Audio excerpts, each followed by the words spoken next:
Dr. Aldrich's thermometer froze at 38 degrees below zero. Then it did something no one in Ashford, Minnesota had ever seen.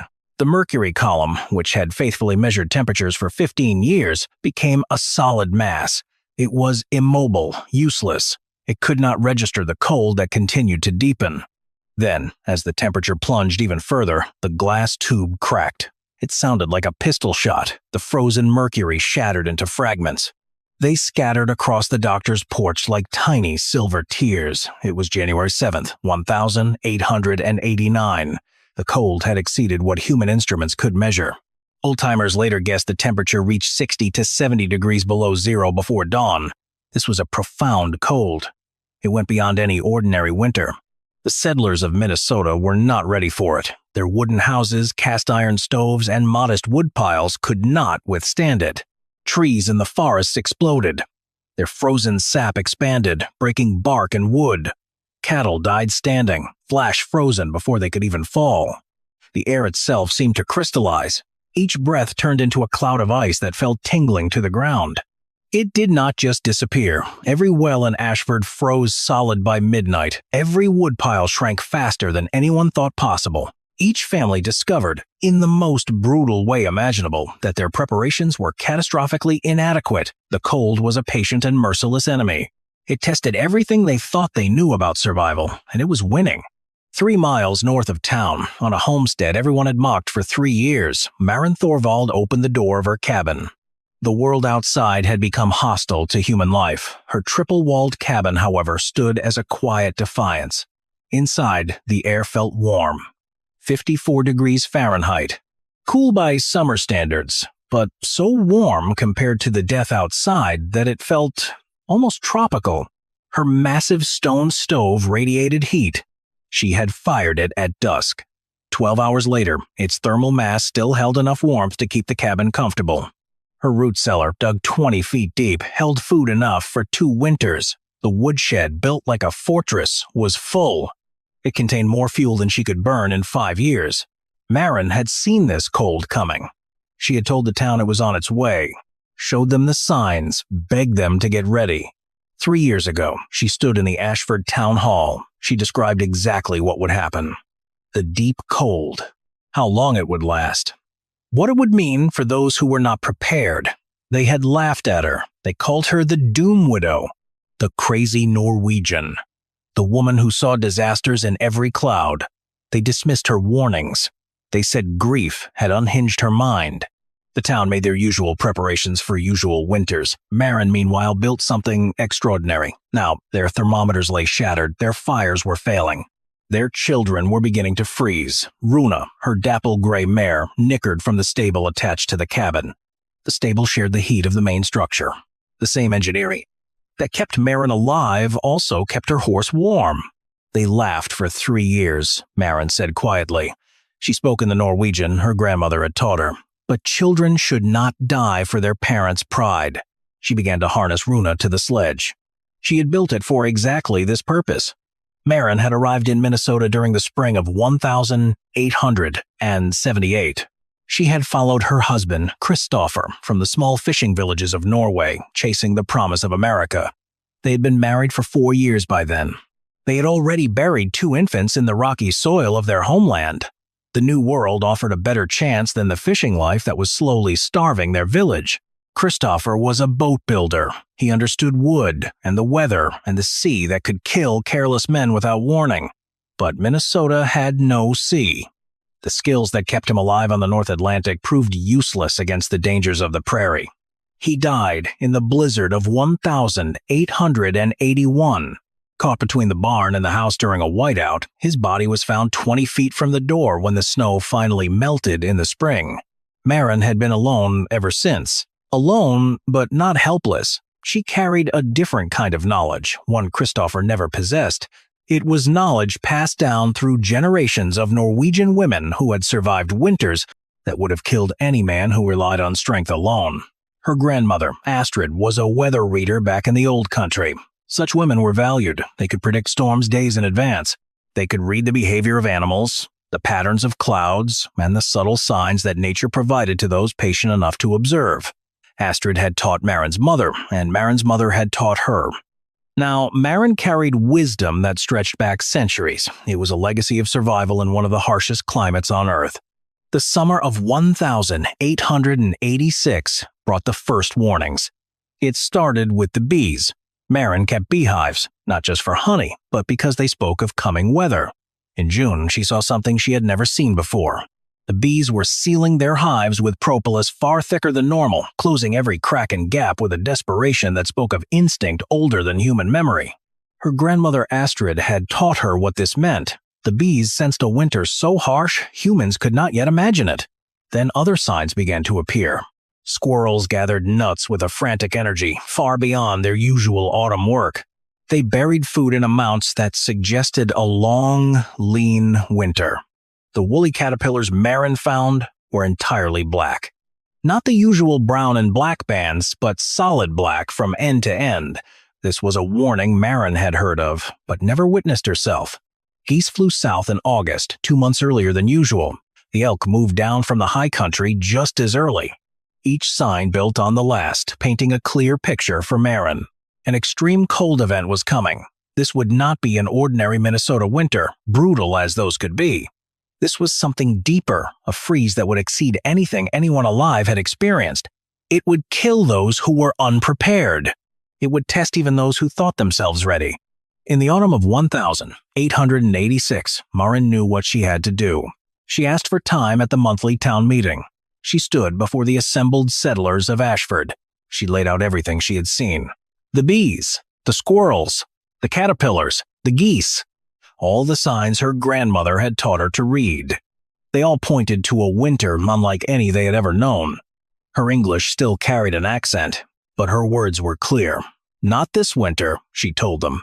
Perhaps not next winter, but within 3 years, a cold will come that will kill anyone who is not prepared. The animals know. They are preparing. We should do the same. The response was swift and brutal. Jasper Whitfield was the mayor of Ashford, a former railroad man. He had made his money selling land. He saw himself as the voice of reason, a thin, precise man. He believed in progress, in science, in American methods over old European ideas. His voice dripped with scorn. Mrs. Thorvald is asking us to believe that bees can predict the weather, he said. That squirrels know more about climate than the meteorological offices in Washington. He paced before the crowd, that we should abandon our plans and our progress based on the folklore of Norwegian peasants.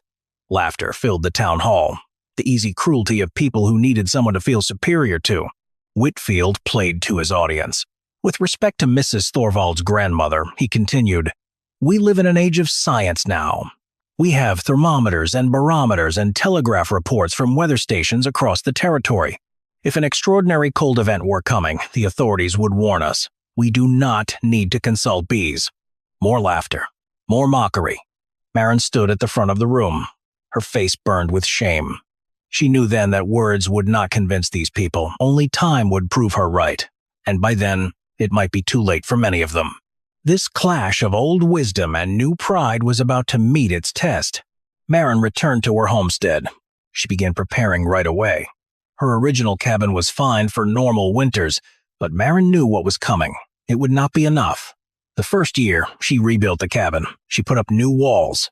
These walls had 3 layers of logs, sawdust packed between them. This created insulation that would resist even the most extreme cold. She installed a stone stove. This was the type her people had used for centuries. It had massive thermal mass that would store heat for 12 hours after each firing. Maren added an attached stable. Runa, her mare, would live there. Runa's body heat would help warm the living space. The second year, Maren focused on food. She expanded her garden. She preserved everything she grew. She traded for supplies that would keep for years. Her root cellar was 6 meters deep. The temperature there never dropped below 4 degrees Celsius. It filled with barrels of salted meat, crocks of pickled vegetables, bins of grain and dried beans. Everything needed to survive a long siege of cold.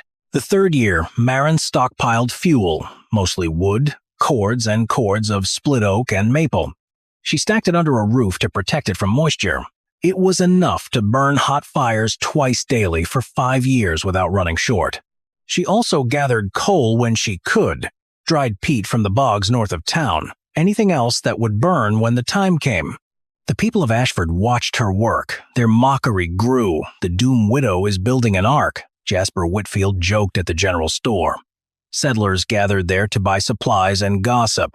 Perhaps she expects the snow to reach 20 meters this winter. Should we start gathering animals 2 by 2? Laughter rippled through the store. The nickname stuck. The doomed widow, the crazy Norwegian. She saw catastrophe everywhere. She spent her summers preparing for winters that never came as bad as she predicted. She lived in fear. Sensible people lived in progress. Caroline Whitfield, the mayor's wife, offered her own thoughts. The poor creature lost her husband in the blizzard of '81. She has never recovered. This obsession with weather and preparation, it is her way of trying to control what cannot be controlled. We should pity her, not mock her. But Maren was not broken by Christopher's death. She had mourned him. She had moved on. Norwegian women had always moved on. They found strength in work and purpose in preparation. The settlers of Ashford could not see her strength. They saw only damage where there was actually wisdom. The winter of 1888 and 1889 started gently. December stayed almost warm. Temperatures barely dipped below freezing. The people of Ashford told each other the doom widow had been wrong again. Her predictions had failed. The bees were confused. The squirrels had been mistaken. 3 years of Maren's hard work, they said, had been 3 years wasted. Then January arrived. The cold came suddenly, just as Maren had known it would.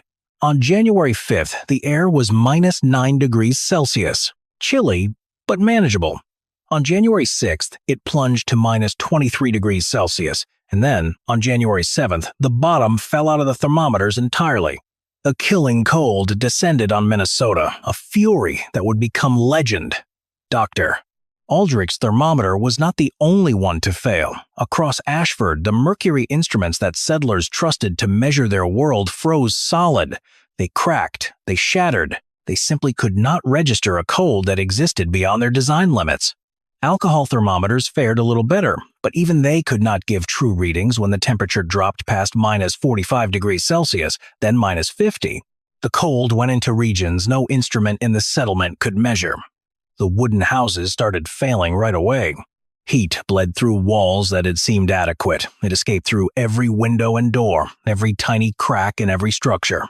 The cast iron stoves that had served for years now glowed cherry red. Still, they could not warm the rooms they occupied. Families burned their furniture. They burned their books. They ripped up floorboards. Anything that would catch flame. And still, the cold crept closer, patient and merciless. By midnight on January 7th, the first casualties appeared. Old Henrik Larsson, who lived alone at the edge of town, was found frozen in his bed. His stove was cold. His woodpile was empty. The Garrett infant, just 6 months old, died despite being wedged between both parents, under every blanket they owned. 2 of the Miller farmhands tried to reach the barn to save their livestock. They froze within 6 meters of the door. The death toll would reach 11 before anyone thought to seek help from the woman they had mocked for 3 years. It was young Thomas Whitfield, the mayor's 16-year-old son, who finally spoke the forbidden words. "Father," he said, his teeth chattering uncontrollably, even with 3 coats wrapped around him and a fire eating the last of their furniture. "Mrs. Thorvald's cabin. She built it for this. She's been preparing for 3 years. If anyone's still warm..." Jasper Whitfield's face cycled through denial, then anger, then shame. Finally, it settled on the desperation of a man whose family was dying and whose pride could no longer matter. "Go," he said. "Find out if she's alive. If she is, ask if she can help." Thomas began the journey. 5 kilometers through a cold so lethal it should have killed him. Exposed flesh froze in seconds. He navigated by memory and by a desperation that burned hotter than any fire. His breath crystallized into ice, falling from his face like a frozen beard. He collapsed at Maren's door, more dead than alive. His voice was a croaking whisper, barely audible. "My family. The town is freezing. Thermometers broke. Please." Maren pulled him inside without a word. She wrapped him in thick furs and sat him before the massive stone stove, which still radiated the heat of 12 hours past. She gave him warm broth from a pot that always simmered on her cooking surface. She watched the color slowly return to his frost-white face. "Your father sent you," she said. It was not a question. Thomas nodded, his jaw still chattering too much to speak. "The man who called me the doomed widow, the one who said we do not need to consult bees." Thomas nodded again, shame clear in his eyes despite the cold that still gripped him. Marin was silent for a long moment. She looked at the young man whose father had led the mockery for 3 years. She could refuse. She could let them face the consequences of their arrogance. She could sit in her warm cabin and listen to the wind, knowing she had been right all along. But there were children in Ashford, children who had never called her anything. They were shivering in houses that could not protect them. They might die because their parents had been too proud to listen. "How many are left?" she asked. "I do not know. Maybe 40, maybe fewer. Some have already." He could not finish. "Can they travel?" "Some. The strongest, if they knew there was shelter." Marin stood. She began pulling on her coat, the heavy furs her grandmother had taught her to sew. Clothes designed for a cold that would kill anyone dressed for an ordinary winter. "Go back. Tell anyone who can move to head north toward my homestead. Follow the tree line. It will break the wind. Those who cannot move, stay with them. Keep them warm as long as possible. I will come with the sledge for the weak ones."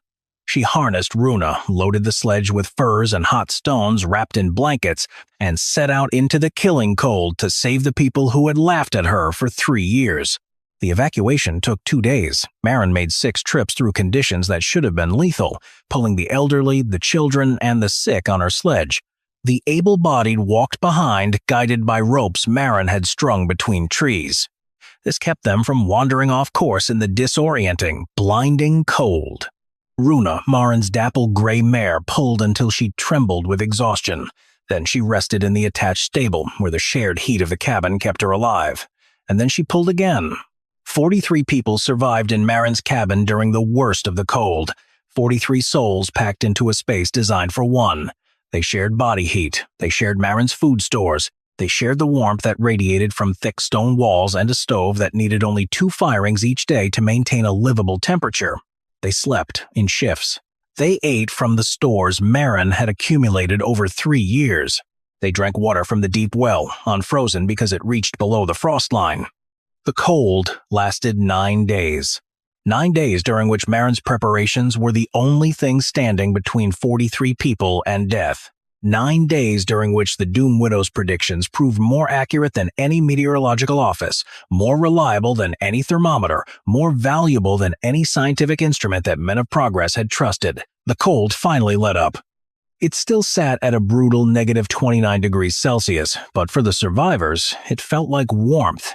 They stepped out of Marin's cabin into a world that had completely changed. Ashford Town had suffered terribly. Houses had split open, timbers cracking from the extreme cold. Hundreds of livestock had died. 11 people had died before Marin even started the evacuation. 3 more had perished on the journey to safety. But 43 had lived. These were the people who had laughed at Marin, who had called her bees and caterpillars foolish. They had dismissed her 3 years of preparation. Now they owed their lives to the woman they had called a grief-stricken fool. The community gathered in March. They met in Marin's cabin, the only building large enough and warm enough to hold everyone. They came to face what had happened, to mourn the dead, to acknowledge the living, and to honor the woman who had saved them all. Jasper Whitfield spoke first. He was the mayor who had led the mockery, who had compared Marin to Noah building an ark.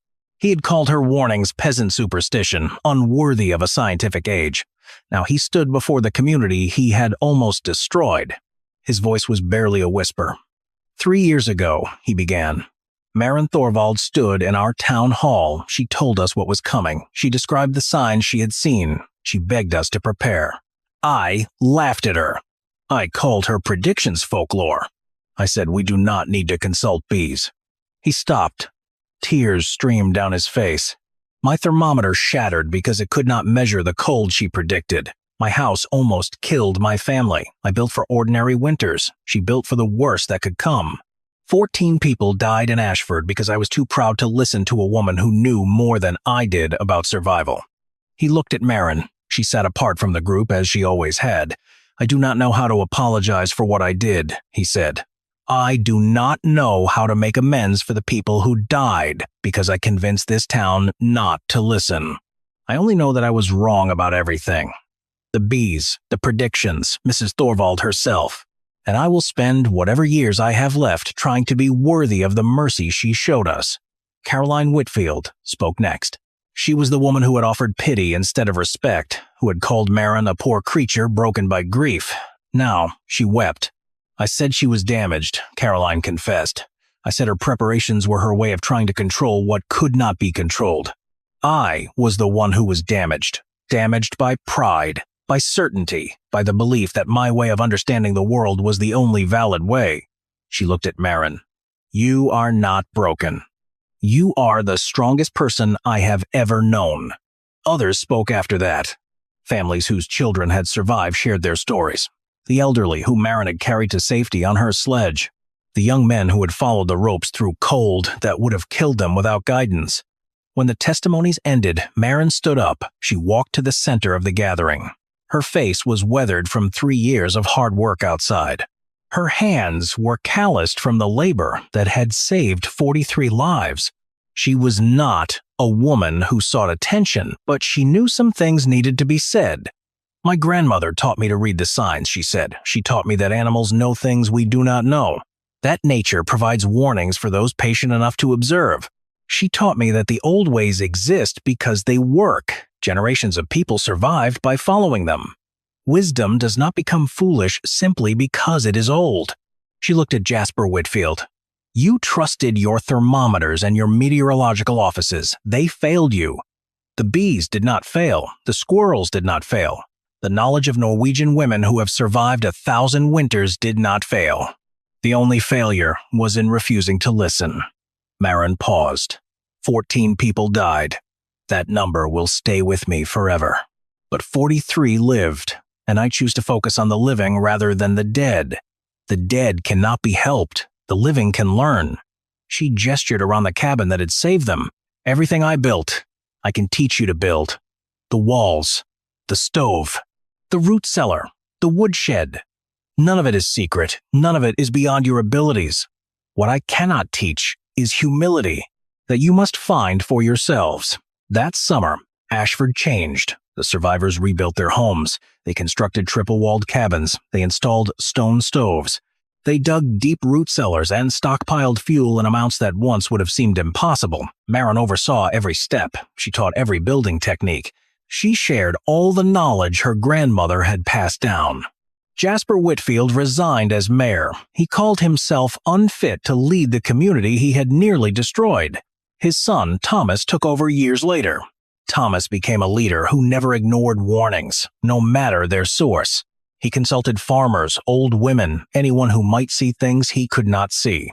The phrase "reading the bees" entered the vocabulary of the Minnesota frontier. It then spread across the northern territories. This meant paying attention to natural signs. It meant trusting traditional knowledge. It meant getting ready for disasters that scientific instruments might not predict. People spoke the phrase with quiet respect. It was as if they understood something about survival that only came from almost freezing to death. Marin Thorvald lived on her homestead for another 38 years. She died in the winter of 1927 at 79 years old. She never remarried. Christopher had been her only love, but she was never alone. The community that once mocked her became a community that honored her. The children she saved grew up knowing the quiet widow to the north had kept them alive when nothing else could. Her beehives were maintained by the community for decades after her death. Each new generation watched the bees for signs that might warn of coming danger. The hives still exist today. The Ashford Historical Society tends them now. Their behavior is observed each autumn by people who remember what their great-grandparents almost forgot. Above the door of Marin's cabin, carved in both Norwegian and English, is an inscription. It reads, Bien avet, or The Bees Know. Her grandmother, Astrid, who taught her to read the signs in a village half a world away, would have recognized the truth in those words. She would have smiled to see how far that wisdom had traveled. The mercury column in Dr. Aldrich's thermometer froze at negative 39 degrees Celsius. It had reached its limit, but Marin's knowledge had measured a cold far deeper than any instrument could. The bees did not fail. The squirrels did not fail. The wisdom of Norwegian women who survived 1,000 winters did not fail.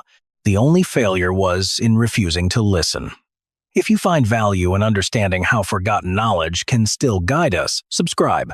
The 12th of January, 1888, 3 o'clock in the afternoon. Outside, the world was gone. There was no sky, no ground, just a white, horizontal vortex that shrieked across the prairie. The wind hit the Wyoming plains like a physical monster. It carried ice pellets that scoured wood down to its grain. Inside the dugout, Silas Garrett called home. The only sound was the soft hiss of the cast-iron stove. A page rustled gently. The air was a comfortable 13 degrees Celsius. A single oil lamp cast a warm, golden glow on the packed earth walls and the thick timber beams overhead. Silas, a 2-year-old man with hands like cured leather and eyes the color of a winter sky, sat in his handmade chair. He was reading a worn copy of Marcus Aurelius. A few feet away, a sturdy tunnel led to a smaller, equally snug dugout. His gray mare, Misty, crunched contentedly on a ration of oats. She was safe from a storm that was already killing horses by the dozen in their proud, drafty barns. This blizzard, which would later be known as the schoolhouse blizzard, had descended without warning for most, but for Silas Garrett, it was not a surprise. He had seen it coming. It was an inevitability he had been getting ready for since the first day he had driven a spade into the earth. 9 months ago. 9 months before that storm, in the budding green of April 1887, Silas Garrett arrived in Summit, Wyoming. He was not like other homesteaders. He did not talk about huge harvests or cattle. Silas spoke of windbreaks. He spoke of thermal mass. He was a veteran of the Army Corps of Engineers. He had spent 2 hard winters surveying the Dakota Territory. There, he saw Mother Nature's cruel side up close. He watched men freeze solid just 100 yards from their own homes. Entire herds of cattle perished, frozen upright in the snow. Silas brought his plan to Mayor Hutchkins at the land office. The mayor had big dreams for Summit, but he liked things done the usual way. A dugout? Hutchkins scoffed. He stroked his thick mustache. Mr. Garrett, we are building a modern town here, a town of the future, clapboard houses, 2-story fronts, not gopher holes. Silas stayed calm. He unrolled a rough drawing on the mayor's desk. Sir, he said, a structure built into the south-facing side of a hill, with 1 meter of sod and earth overhead, will keep a steady temperature all year. It will be cool in the summer.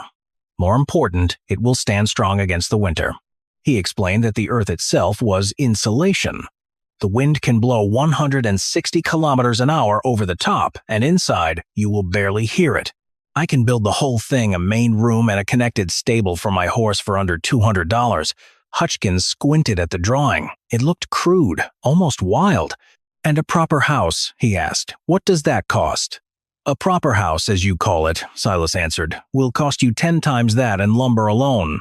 And 10 times that again in firewood just to keep your bones from freezing come January. I am not building for show, Mr. Mayor. I am building to survive. The mayor looked at the small amount Silas planned to spend. He shrugged. It was Silas's land. His money. If the man wanted to live in a hole, it was no concern of Summit. He stamped the claim for a rocky, unwanted plot on a hill 3 kilometers outside town. The land cost $50. The estimated cost of the home was $175. Word of Silas's project spread through Summit like wildfire. The general store, the town's social hub, buzzed with gossip. Montgomery Sterling, the county's wealthiest rancher, held court by the Cracker Barrel. Sterling measured progress in board feet and panes of glass. He was building a grand Victorian house, 2 stories tall, with a wide porch and bay windows. It would cost him nearly $3,000. Heard about the new fellow Garrett? Sterling boomed, his voice dripping with scorn. The Army engineer plans to live in a hole like a prairie dog. Laughter echoed through the store. Thomas Brennan, Sterling's builder, chimed in. A hole is right. A man could dig his own grave for a lot less than $200. What happens when the spring rains come? He will drown in his own bed. The name stuck. From that day on, Silas's home was Garrett's grave. People spoke his name with a mix of pity and contempt. Silas came to town only for supplies. He heard the whispers. He saw the smirks. He ignored them. He had work to do. Construction began in May. It was a solitary, massive effort. Silas and his gray mare, Misty, worked as a team. He plowed and cut the thick prairie sod into heavy, brick-like rectangles.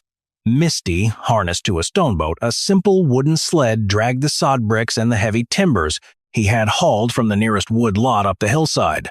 First, he excavated the hillside. He dug back 7.6 meters and carved out a space 9.1 meters wide.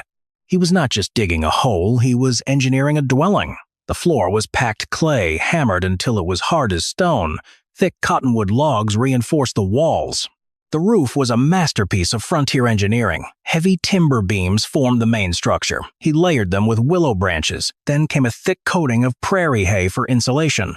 Finally, he laid the heavy sod bricks grass side down. This created a living, interlocking roof. Its own root system would hold it together. He built a stone hearth and chimney at the back of the structure. Its mass would absorb and radiate heat. He fashioned a single, large window on the south-facing front wall. It was angled to catch the low winter sun. Then he dug a smaller connecting tunnel. He excavated the stable. It was a smaller, cozier version of the main house. The entire project took him 3 months of back-breaking labor. He worked from sunup to sundown. The final cost, including the stove, a single glass window pane, and nails, came to about 145 pounds. The summer sun beat down, but the town's mockery grew hotter. Montgomery Sterling's grand house rose plank by proud plank. It was a monument to his wealth. Each Sunday, people rode out just to watch Silas work. They shook their heads, amused. A betting pool started in the saloon. How long would Garrett's grave actually last? Most people put their money on the first heavy snow collapsing the roof. Soon, a new phrase entered their language. When someone took on a foolishly hard task, ignoring all common sense, people would say they were pulling a Garrett. It meant wasting time on a lost cause. It meant digging your own grave through sheer stubbornness. Even Miss Harriet Thornton, the kind new schoolteacher, got a quiet warning. The mayor's wife, Mrs. Hutchkins, told her to keep her distance from the town eccentric. "He is a strange one," she had said. "Best not to get involved." Silas heard it all. He felt the isolation, a wall built of whispers and laughter, but he had his work, he had his horse, and he had a deep certainty. He had lived through blizzards before. He knew what was coming. It was not a matter of if, but when. By late September, the dugout was finished. The first hints of its real strength were subtle. A heat wave baked the valley in the last days of summer. Sterling's new house felt like an oven. But inside Silas's home, insulated by the cool earth, the temperature stayed a pleasant 18 degrees Celsius. Then the first autumn frost arrived in October. The situation flipped. While others frantically fed their stoves against the encroaching chill, the heavy earth around Silas's home held the day's warmth. A small fire in the evening was enough to keep the space comfortable until morning. The town, though, still did not care. "A cool cellar in the summer proves nothing," Sterling declared. "Wait until real winter comes. We will see who is comfortable then. Me in my parlor with its German stove, or him in his dirt coffin." Silas just went about his business. He stocked his larder. He cut and stacked firewood. He enjoyed the quiet solitude of his unconventional home. He felt no anger, only a quiet, grim patience. The first week of January, 1,888 felt strangely mild. A warm wind, a chinook, blew down from the mountains. It melted the little snow on the ground. The frozen earth turned to mud. Everyone in Summit celebrated this thaw. It felt like an early spring. But Silas Garrett felt no comfort at all. He saw the warning signs. The land offered them to anyone who knew how to look. A strange green tint appeared in the western sky at sunset. Prairie birds, usually rare in winter, gathered in large numbers near the creek bed. Then he watched the cattle. They bunched together in the fields, restless and agitated. On the morning of January 11th, Silas made his final preparations. He hauled extra water buckets from his well. He filled a large barrel inside the dugout. He chopped enough kindling to last a week and stacked it by the stove. He moved 4 extra bales of hay into Misty's stable through the connecting tunnel. This meant he would not have to go outside for anything. He checked the seal on his door. He checked the single pane of his window. He made a trip to the general store for coffee and salt.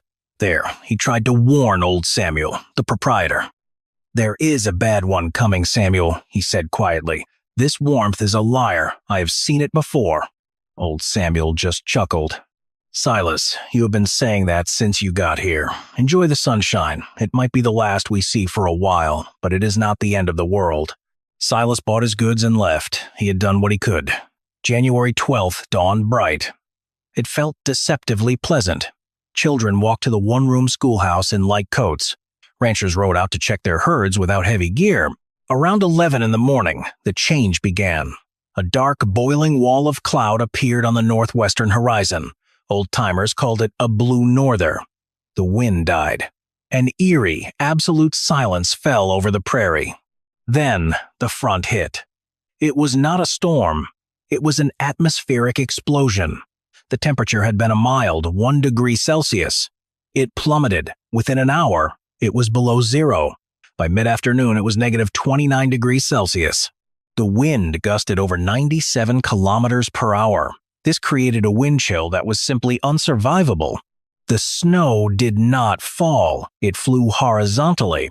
It was a blinding, scouring blizzard. Visibility dropped to zero. The schoolhouse blizzard had struck. It caught the entire territory by surprise. In Summit, chaos erupted. Montgomery Sterling's grand Victorian home, the pride of the county, became a shattered wreck. North-facing bay windows blasted inward, ripped from their frames by the wind. Snow and ice flooded the parlor, instantly putting out the expensive German stove. Shingles tore from the roof. The whole house groaned, as if some giant hand was pulling it apart. Sterling and his family huddled in the kitchen, stuffing blankets into the broken windows.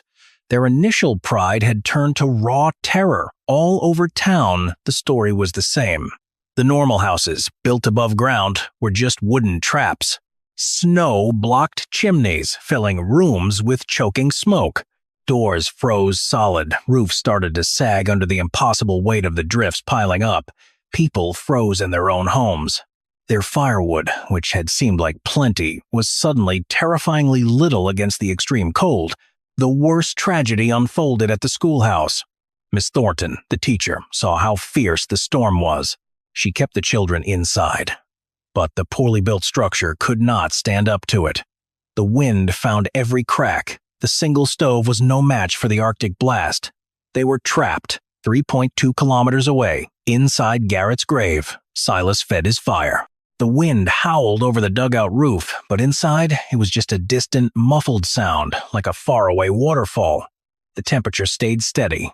He cooked a simple meal of bacon and beans. The warm, safe smell filled his space. He could feel the deep, lasting safety of the earth all around him. He wasn't fighting the storm. He was sheltered right inside its indifferent heart. Near dusk on the first day, the wind's fury briefly, almost imperceptibly, eased. That's when Silas heard frantic pounding on his thick wooden door. He unbarred it to find a figure caked in ice. It was barely a man. It was Thomas Brennan, the builder. His face was a mask of frostbite. His clothes were frozen stiff. "Garrett, for God's sake," Brennan stammered, his teeth chattering uncontrollably. "My roof, the chimney is blocked. We are freezing." Silas said nothing. He just pulled the man inside, sat him by the stove, and wrapped him in a heavy wool blanket. An hour later, more figures appeared, ghosts materializing out of the white chaos. It was Miss Thornton, the school teacher, with 5 of her older students. They had made a desperate run from the failing schoolhouse. They followed a fence line they knew led toward Silas's hill. The teacher was crying, her face raw from the wind. 2 of the children already showed signs of severe frostbite. Silas took them all in.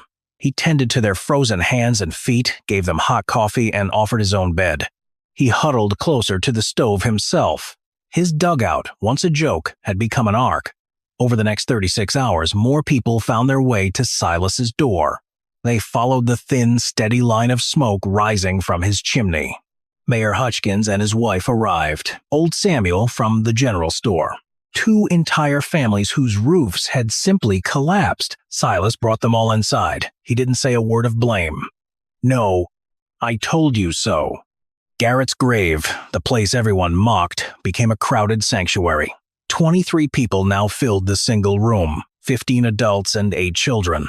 Silas took charge. His old army training came back. He set up shifts to keep the fire going. He carefully shared out his food and water. The children always ate first. The air was thick with the smell of wet wool and fear. But it was warm. It was safe. They listened as the blizzard roared outside. It was a monster they could hear, but they couldn't feel its bite. In the lamplight, they looked at the quiet man, the man they had laughed at. He was not just some strange loner. He was a prophet. On the morning of the third day, the storm finally broke. The wind died down. A bright, harsh sun rose over a world completely changed. It was beautiful in a terrifying way. Snowdrifts piled 6 meters high. They buried barns and houses. The town of Summit was gone. A blanket of white had erased it. When the survivors stepped out of the dugout, blinking in the bright light, the true scale of the disaster became clear. Montgomery Sterling's big Victorian house was a ruin. Its entire north wall had fallen in. The schoolhouse roof had collapsed. Dozens of barns were crushed. All their livestock was lost. The final count for Summit was 17 dead. 5 of those were children who never made it home from school. Across the whole territory, hundreds had died. In the silent, frozen aftermath, only one home stood completely intact. One fully working, dwelling in and around Summit, the one they had called Garrett's Grave. 4 days after the blizzard, the few people left in Summit met inside the ruined church. It was a somber, broken gathering. Montgomery Sterling stood before them. His face was bandaged from frostbite. His spirit was gone. His voice, usually so loud and full of pride, was a raw whisper. "I was blind," he said, looking straight at Silas Garrett. "You were the only one who could see. I called your home a grave. It became our ark." He went on. "We built our homes with pride. The wind took them. You built yours with wisdom. It sheltered us. I spent $3,000 on a monument to my own vanity. It is kindling now. You spent less than $200 on a home that saved 23 lives." He paused. His gaze swept over the huddled, grieving families. "I have been a fool. We have all been fools. We thought we knew better than the land itself. We were wrong." He turned back to Silas. His arrogance had vanished, replaced by a desperate humility. "Will you teach us? Will you teach us how to build like you?" The entire assembly turned to Silas. In that moment, he felt no triumph, only deep sorrow for their loss. He stood and looked at the faces before him. The mayor, the builder, the rancher, the teacher. Silas spoke. His voice was calm and steady. "The past is frozen under the snow. Let us build a better future."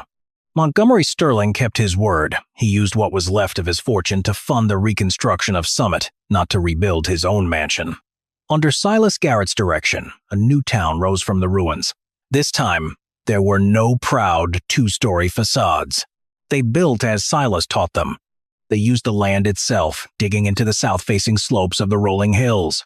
They learned to cut sod. They learned to lay timber for strength. They learned to respect the awesome power of the Wyoming winter. The slang term "pulling a Garrett" was still used, but its meaning had completely changed. Now, it meant applying uncommon foresight to a problem. It meant preparing for what others refused to see. It meant having the courage to be right when the whole world called you a fool. The Garrett method of construction became the standard not just for Summit, but for the surrounding counties. Silas Garrett never went looking for money or power. He lived his days right there in the dugout he built, a respected elder in the community, a living legend. He never married. But he became like a grandfather to all the children who grew up in those warm, safe homes he taught their parents to build. They would come to visit him, bringing fresh bread, sitting and listening to his quiet stories. He died peacefully in his sleep in 1927. He was 82 years old. The entire town came to his funeral. People from 3 counties showed up. They buried him on the hill, looking out over the town he had saved. His legacy was not carved into a bronze plaque. It was etched into the very landscape of the Wyoming prairie. In 1891, the territorial government in Cheyenne sent a team of engineers to Summit. They came to study his designs. They documented his methods for insulation, for ventilation, for structural integrity. The findings became a simple pamphlet, The Garrett Dugout, a guide to sensible frontier construction. It went out to every new homesteader in the territory for the next 20 years. His knowledge, born from harsh experience and once called foolish, became the official wisdom for a whole generation. His gray mare, Misty, the one who helped him build his ark, lived a long life. She was buried right beside him on that quiet hill. His quiet foresight saved more than just one town on one terrible day. It saved countless unknown families in the decades that followed. January 12th, 1888, 3 p.m. Outside, the world had ceased to exist. But inside, wisdom had triumphed over conventional folly, securing a future for those who listened. Pride builds for sunny days. Wisdom builds for storms. Subscribe if this kind of resilience in the face of impossible odds is something you want more of. Emmeline Porter buried her husband on a Tuesday in October. She dug the grave herself. There was no one else to do it. The ground had already started to freeze, the first hints of winter frost. Her shovel hit the hard soil, a sound like a cold bell ringing. It announced something no one wanted to hear. Emmeline was just 22 years old. This was her first Kansas winter, and she was completely alone. William had been sick for 9 days before he died. The fever came on fast, the way typhoid always did. By the time Emmeline realized it was more than just being tired from the harvest, it was too late. She nursed him as best she could. She cooled his forehead with wet cloths, trying to get him to drink water he couldn't keep down. He died quietly on the 8th night. She had dozed off in the chair beside their bed. She woke to silence. Emmeline knew he was gone before she even touched him. Neighbors came for the funeral. Not many. The Haskells from town, who ran the general store, the Muller family 5 kilometers east, and old Martha from north of the creek. Martha had buried 2 husbands of her own. She knew what to say when words didn't matter. They stood around the grave. Emmeline read from the Bible William had brought from Pennsylvania. Then they left. They went home. They left Emmeline alone with 16 hectares of prairie. And the start of winter, Mrs. Haskell was the last to leave. She stood by her wagon. She looked at the half-built sod house, the small flock of chickens pecked at the frozen ground. She saw the young woman standing by a fresh grave, dirt still on her hands. "You should come into town," Mrs. Haskell said. "Work at the boarding house until spring. A woman alone won't make it through winter out here." Emmeline shook her head. "I have the claim. I have my chickens." William laid in 6 months of food before he got sick. Mrs. Haskell scoffed. "You have a death sentence. The chickens will stop laying when the cold comes. Then they'll die. You'll have nothing but frozen ground and empty cupboards." She shook her head. Mrs. Haskell enjoyed delivering bad news. "I'll tell Mr. Haskell to watch for your claim to come up for sale. Someone sensible should have it." She drove away. Emmeline stood in the October wind and watched her go. Emmeline went inside, and the first thing she did was count her provisions. Not because she didn't know what she had, but because counting was something she could do. Doing something, anything, felt better than just standing still. 3 days later, old Martha came back. Her cart was pulled by a mule that looked as old as she did. Martha found Emmeline trying to fix the chicken coop. Emmeline was nailing boards over the gaps where the wind came through. "That won't work," Martha said. She climbed down from the cart, moving carefully, like someone whose joints had seen too many winters. The cold doesn't care about boards. It goes through everything. Emmeline looked at her. Mrs. Haskell had said the chickens would stop laying when winter came. Martha confirmed it. Chickens stop laying when they get cold. Their bodies save energy just to stay alive. They don't make eggs. By December, most flocks give 1 egg a week, maybe 2. By January, nothing. This was a major problem. Emmeline had 18 hens. They had been laying well, 8 to 10 eggs every day. She sold the extra eggs in town for about 15 cents a dozen. That money was for spring seed. If the eggs stopped, the money stopped. If the money stopped, she couldn't buy what she needed to survive. She couldn't plant her claim in the spring. "Then what do I do?" Emmeline asked. Martha looked at the chicken coop, then at the ground beneath it. She looked at something Emmeline couldn't see. "In Germany," Martha said, "my grandmother kept her chickens in the root cellar, below the ground, where the frost cannot reach. The earth stays about 10 to 13 degrees Celsius all year, not warm, but not freezing. Warm enough for the hens to keep laying." Emmeline didn't have a root cellar. "Then you dig one." That was Martha's answer. Emmeline didn't have a root cellar, so she would make one. This simple advice set Emmeline on a 3-week journey of back-breaking labor. She worked from dawn until her arms gave out. Then she ate, slept, and woke up to do it all again. She chose a spot on the south side of a small rise. This was important. It meant rainwater would drain away from the hole, not into it. She dug 2.4 meters down, then she expanded the bottom into a chamber.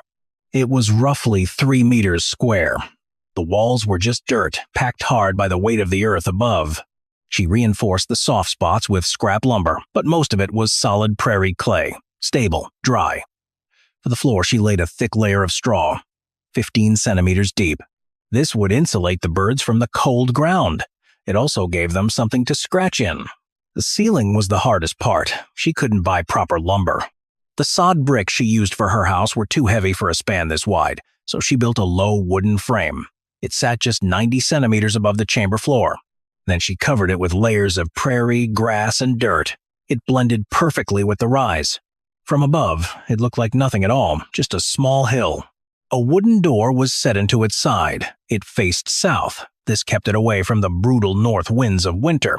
She built a small vestibule, an airlock of sorts. This meant opening the outer door wouldn't let all the warm air escape at once.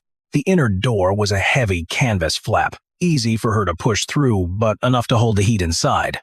Then there was the light. Chickens need light to lay eggs, not warmth, not food, not comfort. Light. Their bodies respond to the length of the day. When days get short, they stop producing eggs. 2.4 meters underground, there was no natural light at all. Emmeline solved this with a simple skylight. She cut a hole in the roof. She covered it with a piece of cracked glass. She found it in an abandoned claim 3.2 kilometers west. The glass was cracked but intact. It let in enough daylight to trick the hens. They would think the days were longer. She angled the hole to catch the southern sun. This maximized the light during the short winter days. The coop was built. But would the chickens adapt? And would it actually work?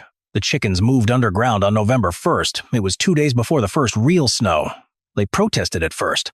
The dark, strange new space confused them.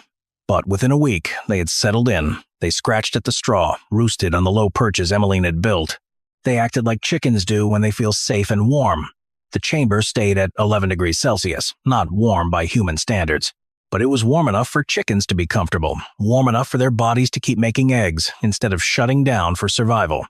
Mrs. Haskell came out to check on Emmeline in late November. She rode in a wagon with her husband at the reins.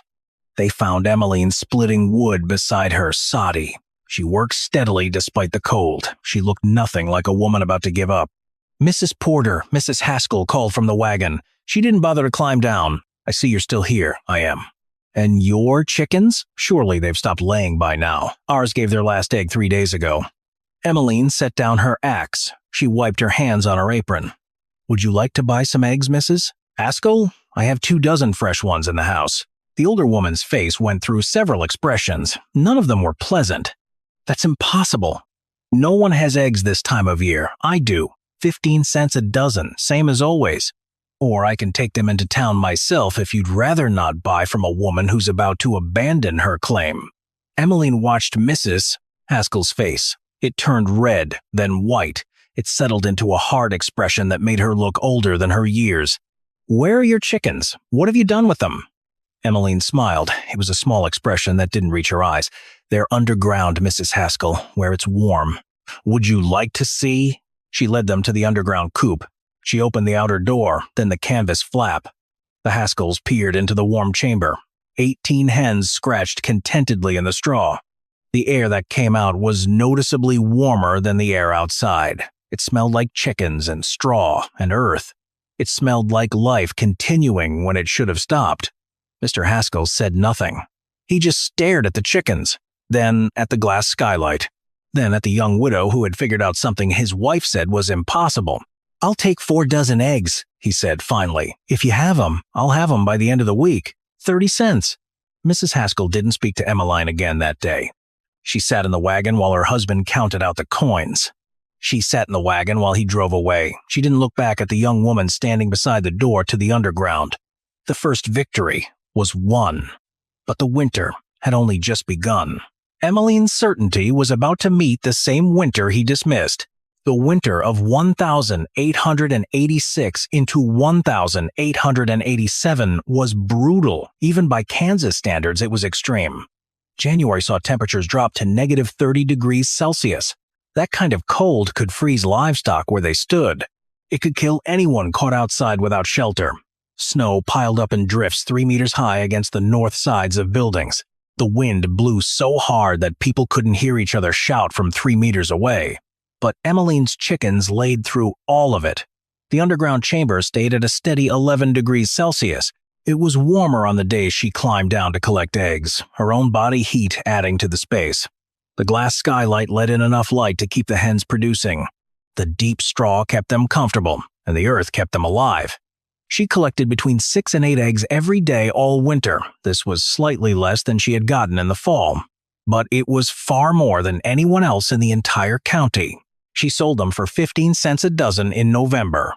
Then, the price rose to 20 cents in December when the supply across the county simply disappeared. By January, when eggs became genuinely rare, she was charging 30 cents a dozen. And by February, she was asking 50 cents a dozen and still had customers lined up. The money accumulated in a jar under her floorboards. These coins represented more than just survival, they were profit. Emmeline was making money in the dead of winter. Everyone else was burning through their savings and praying for spring. The Haskells, for instance, lost 11 of their 30 chickens that winter. They froze solid in an above-ground coop. It had been built the way coops were always built, exposed to the wind, as vulnerable to the cold as the birds it was supposed to protect. The surviving hens stopped laying in late November. They didn't start again until April. Mrs. Haskell bought eggs from Emmeline every week. She sent her husband to do it. She couldn't bring herself to face the young widow she had dismissed as a fool. She paid 50 cents a dozen. She never complained about the price. What choice did she have? Her hens weren't laying. Nobody's hens were laying, except for the widow Porter's hens. They were scratching around in a hole in the ground, producing eggs like it was still September. Emmeline survived the winter and thrived. But what were the long-term implications of her success? The worst of winter finally broke in March. Old Marta returned to Emmeline's claim. Roads were passable again. She found Emmeline in excellent health. Her provisions were barely touched. The money jar under the floorboards was full. More than full, actually. Marta walked to the underground coop. She found it working perfectly. The hens were fat. They were content. The nesting boxes were full of fresh eggs. Marta looked at Emmeline. "You did it," she said. Her voice held something close to pride. "You survived." Emmeline smiled, a wide, genuine smile. "I did more than survive," she told Marta. "I made money. She had saved enough to buy a plow, enough to buy a team of mules to pull it. She could really work the 16 hectares now. Not just scratch at the edges, like William and she had done. The chickens would stay underground year-round. It was cooler in summer, warmer in winter. They laid better than any flock Emmeline had ever seen. She was already thinking about expanding, building another chamber, getting more birds. Marta nodded slowly. Her weathered face creased. It might have been a smile. "My grandmother would have liked you," she said. "She always said the best farmers are the ones who think like the earth, not against it." Spring came slowly that year. The snow melted in fits and starts. The ground took weeks to thaw. But when planting season finally arrived, Emmeline was ready. She had seeds. She had her plow. She had a team of mules bought from a farmer heading east, giving up. She had everything she needed to make the 16 hectares produce, and she still had the chickens, still laying underground, still producing the eggs that had saved her life. Meanwhile, the Haskells sold their store in 1889. They moved to Denver. Mrs. Haskell never truly recovered from that winter, the one that proved her wrong. The season when the young widow she had dismissed as a fool had thrived, while her own chickens froze. Mrs. Haskell told people her health was failing. Everyone knew the real reason. She could not stand living in a county where a 22-year-old widow had out-farmed her. Emmeline bought the general store. She paid cash. She ran it for 12 years. She sold supplies to the homesteaders who kept coming. They needed eggs. They needed advice. They needed someone who understood what it took to survive on the prairie. She kept chickens behind the store. In another underground coop, she built it the same way she had built the first one. She sold eggs year-round, undercutting everyone else. While still turning a profit, she married again in 1891, a quiet man named Daniel Boone Carter. He had come west to escape a name that was too famous. He found a woman who didn't care what his name was.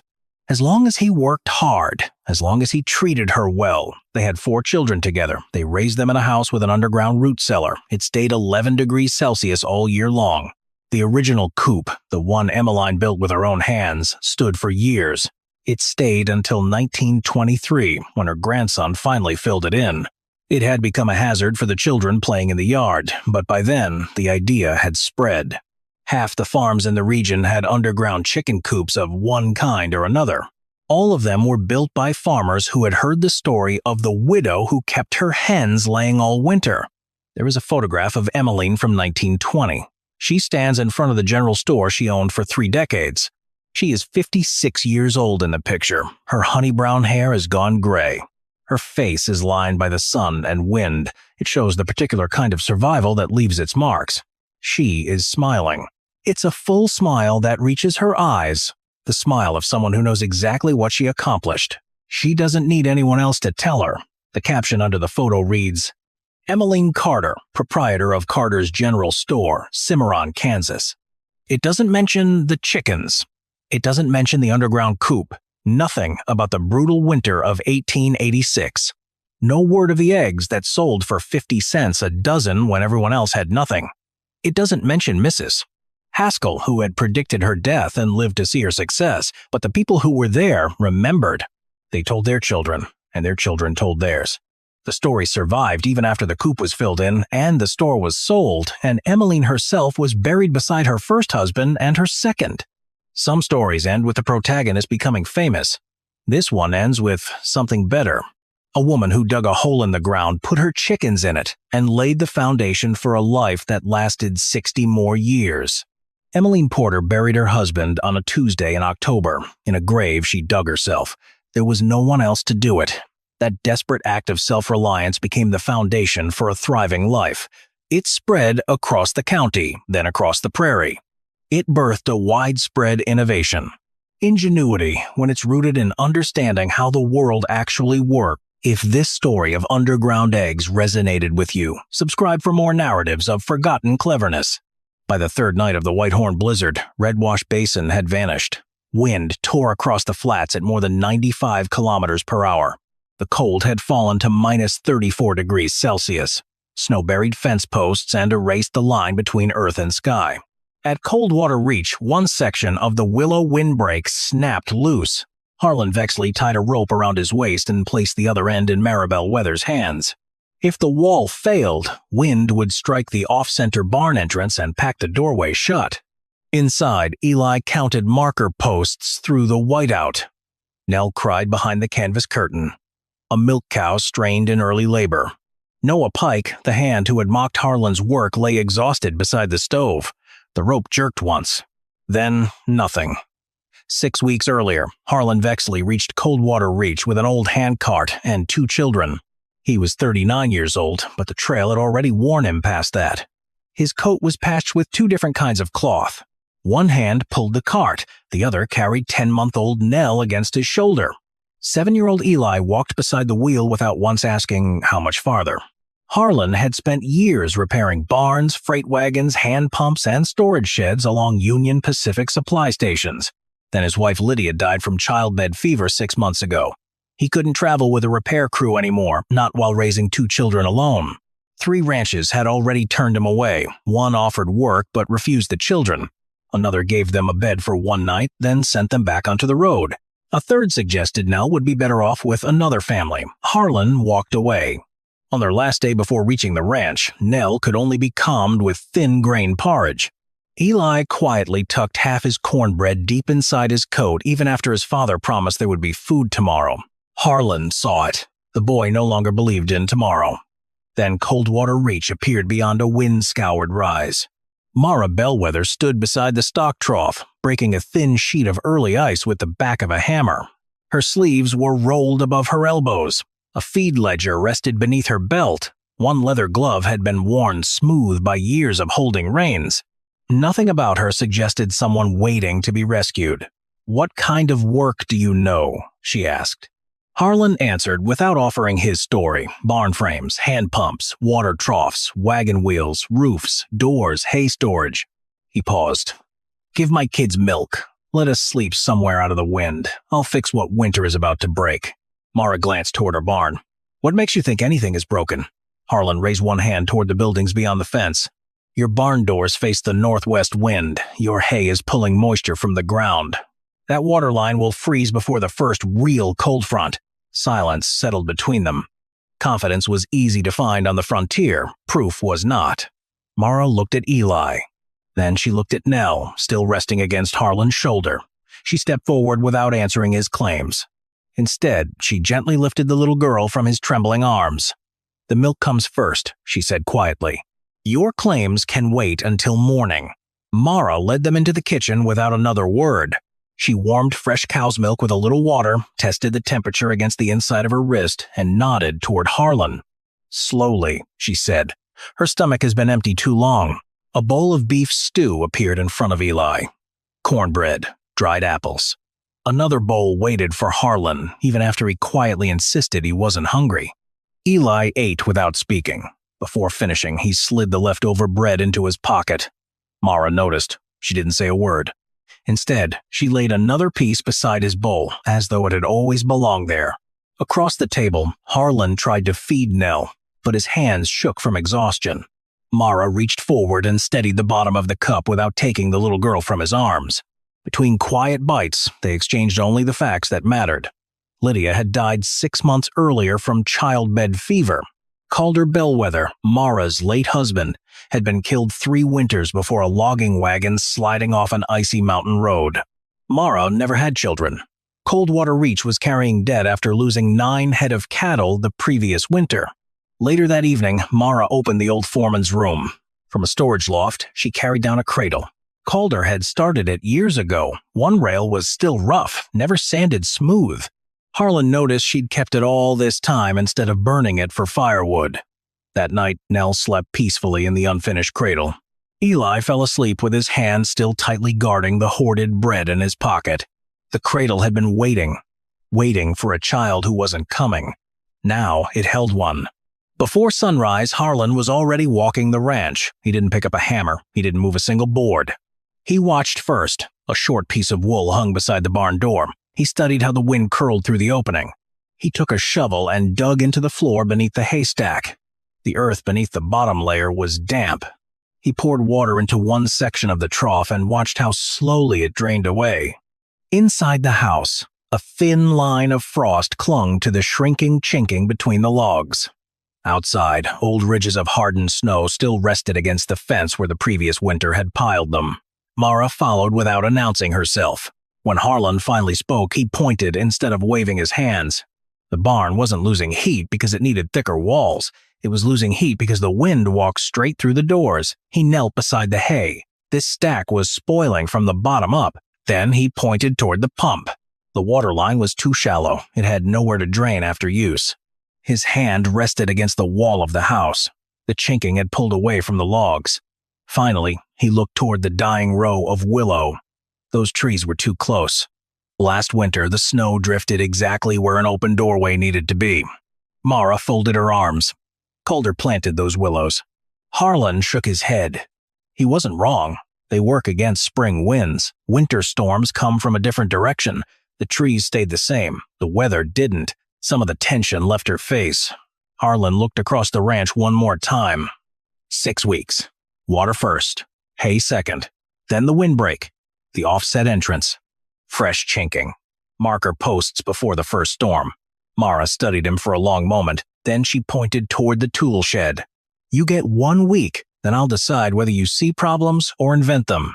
Harlan started with the jobs least likely to start a fight. The hay came first. Together, he and Mara and Eli lifted away the bottom layers of the stack. A sour smell rose from beneath warm and damp where moisture had been trapped against the ground. Harlan built a raised crib 20 centimeters high from old pine rails already lying behind the shed. Instead of stacking the hay back into one large mound, he divided it into smaller sections and left narrow air channels between them. Eli's job was simple. Measure each gap with a short piece of wood. Count every space out loud. 20 centimeters, Harlan said. The boy did it without being told twice. It was the most words he had spoken since arriving. Next came the water line. Harlan opened a test trench and found the pipe buried only a little deeper than 60 centimeters. "It should be 1.4 meters here," he said, "and it needs enough fall to empty itself after every use." Mara studied the trench. "We don't have time to dig the whole line." "Then we don't," Harlan answered. "We protect the stretch between the well and the milk cows first." No argument, just a shorter plan. Late that afternoon, Ruth Fenley stopped by, an elderly neighboring ranch widow who quietly watched over families across the basin. She brought fresh goat's milk and quiet news. "Silas Greeley has been asking about Mara's new man." Nobody answered. Ruth set 2 loaves of bread on the table, then noticed the bread Eli had saved peeking out of his pocket. She looked toward Mara. "Should I leave 1 loaf?" Mara shook her head. "Leave 2. That evening, Harlan handed Mara a short list. Every item that could be reused had been marked first. Everything that truly needed buying came last. The smallest, cheapest fixes first. That was the pattern. And Mara had just signaled something beyond the 1-week trial. She didn't have to leave 2 loaves, but she did. By the 3rd day, stakes marked the outline of Harlan's new windbreak across the open ground. It would stand 10 meters northwest of the barn, not in front of it, not against it. Far enough to weaken the wind before it reached the buildings. The frame formed an L shape. At its tallest point, it would rise 2.2 meters. Lodgepole pine carried the weight. Willow branches were woven between the posts, but never tightly enough to stop every gust. Sod and brush anchored the base. The shorter arms shielded the path between the house and the barn. Harlan and Eli were driving another post when a horse stopped beside the fence. Silas Greeley, the largest ranch owner in Red Wash Basin and Mara's longtime rival, climbed down without greeting anyone. Years earlier, after Calder Bellwether died, Silas had offered to buy Coldwater Reach for a price Mara refused. Ever since then, he had spoken about the ranch as though its failure were only a matter of time. He looked over the growing frame and smiled. "So this is Vexley's willow wall." His boot nudged one of the posts. "All it'll do is catch snow and bury your barn." Harlan rested both hands on the post driver. "If I build it too close, you're right." Silas frowned. "If the distance matters more than the wall," he turned toward Mara. "Since when did a drifter become your engineer?" Mara never looked away from the survey stakes. "He is not a drifter," she said calmly. "He is my foreman until the work proves otherwise." The words surprised everyone, even Harlan. Silas let out a quiet laugh. "You'll still need my freight road once winter closes in." "If you have business to discuss," Mara replied, "put it in writing." Silas climbed back into the saddle. As he gathered the reins, he looked once more at the unfinished wall. "Winter will decide which one of us is wasting time." He rode away without another word. Eli watched until the horse disappeared over the rise. Then he looked up at his father. "What if he's right?" Harlan picked up the next willow pole. "Then we'll change it before the snow does." The first hard squall hit sooner than anyone expected. Harlan had tied narrow strips of cloth to the willow posts before the wind reached the ranch. He wanted to see how the air actually moved, instead of guessing. The answer came within minutes. The center of the windbreak was too tight. The wind climbed over it, rolled downward, and slammed into the ground behind the wall. Thin snow and dry grass began drifting toward the barn entrance. One woven willow panel snapped loose. An old milk cow balked at the temporary passage and nearly tore a hinge from the gate. Harlan never defended the mistake. He cut away nearly 1/5 of the willow from the middle section. Mara studied the moving cloth strips for a moment. "Try weaving the next pieces on a diagonal," she said. "Let the wind spread instead of fighting one flat wall." They worked until sunset. When the next gust came, it passed through the willow, slowed, and lost its force before reaching the barn. Harlan nodded toward the fluttering cloth. A windbreak that stops everything becomes another cliff. The wind only needs to lose its strength. The offset entrance revealed another flaw. The turn was too sharp. The old cow refused the dark corner. Mara measured the passage with her eyes. "We widen it." They moved the gate, opened the angle, and hung a lantern where the shadows had frightened the cattle. As darkness settled over Coldwater Reach, Mara handed Harlan the willow cutters. "Your wall," she said. She looked at the cloth still dancing in the evening wind. "My wind." Then she smiled. "Just enough to be noticed. We fix both." The windbreak worked now, but the real storm hadn't arrived, and a new character was already riding toward the ranch, a county livestock inspector with harder questions than any wind could ask. A week later, a new rider crossed the basin. Edwin March was the county livestock inspector. He didn't come to offer help. He came because he'd heard a woman was rebuilding her barn before winter and that a stranger was doing the work. March never laughed. He asked questions instead. A tighter barn traps moisture, he said. Deep bedding builds ammonia. A hay crib heats from the inside if the air doesn't move. A homemade water line pulls dirt back into the trough. And that canvas curtain is only safe if it stays clear of the stove. Harlan listened, didn't interrupt, didn't defend. They walked the barn together, checked the ridge vent, tested the bedding by hand, measured the warmth inside the haystack, inspected the distance between the canvas and the stovepipe, examined the drain valve beneath the water line. Before leaving, March made one request. 3 weeks of records, morning and evening temperatures. Firewood used. Hay fed. Barn moisture. Every time you break ice, Mara hung a ledger beside the kitchen door. March pointed to the pipe where it passed through the wall. That section could become a cold bridge. Harlan nodded. I'll box it with dry wool and wood. March said it plainly. I don't believe your system will work. Harlan answered without offense. You should not. He looked toward the unfinished ranch. Not until it does. Mara handed a pencil to Eli. Write today's numbers, she said. The boy carefully marked the first line in the ledger. From that morning on, facts would speak before opinions ever could. But the ledger takes time to fill, and the cold doesn't wait for proof. The first batch of chinking failed. Harlan had mixed too much clay into the mortar. After 2 cold nights, the fresh seams shrank away from the logs. Fine cracks appeared. A strip of wool held against the wall still fluttered in the draft. Without complaint, he reached for his scraper. We'll start over. Mara stopped him. My father used to seal sheep sheds, she said. Calder learned from him. Less clay, more animal hair, more rye, straw. Scratch the first layer before finishing the second. Harlan nodded. They mixed another batch. This one gripped the logs instead of pulling away. Later, while searching the storage loft, he found an old canvas roll. The leather stitching along its edges was still intact. Lydia made this, he said quietly. We used it as a draft curtain in a freight camp. He started measuring where to cut it. You don't have to, Mara said. Together, they hung the entire canvas between the sleeping room and the main room without removing a single stitch. As they worked, Harlan spoke of Lydia for the first time. She never feared the cold, but she always checked a child's wrist before she checked the fire. She could sew a tighter leather seal than most men could build with wood. Mara smiled faintly. Calder always set 2 tin cups beside the stove every morning. The next morning, 2 cups stood there again.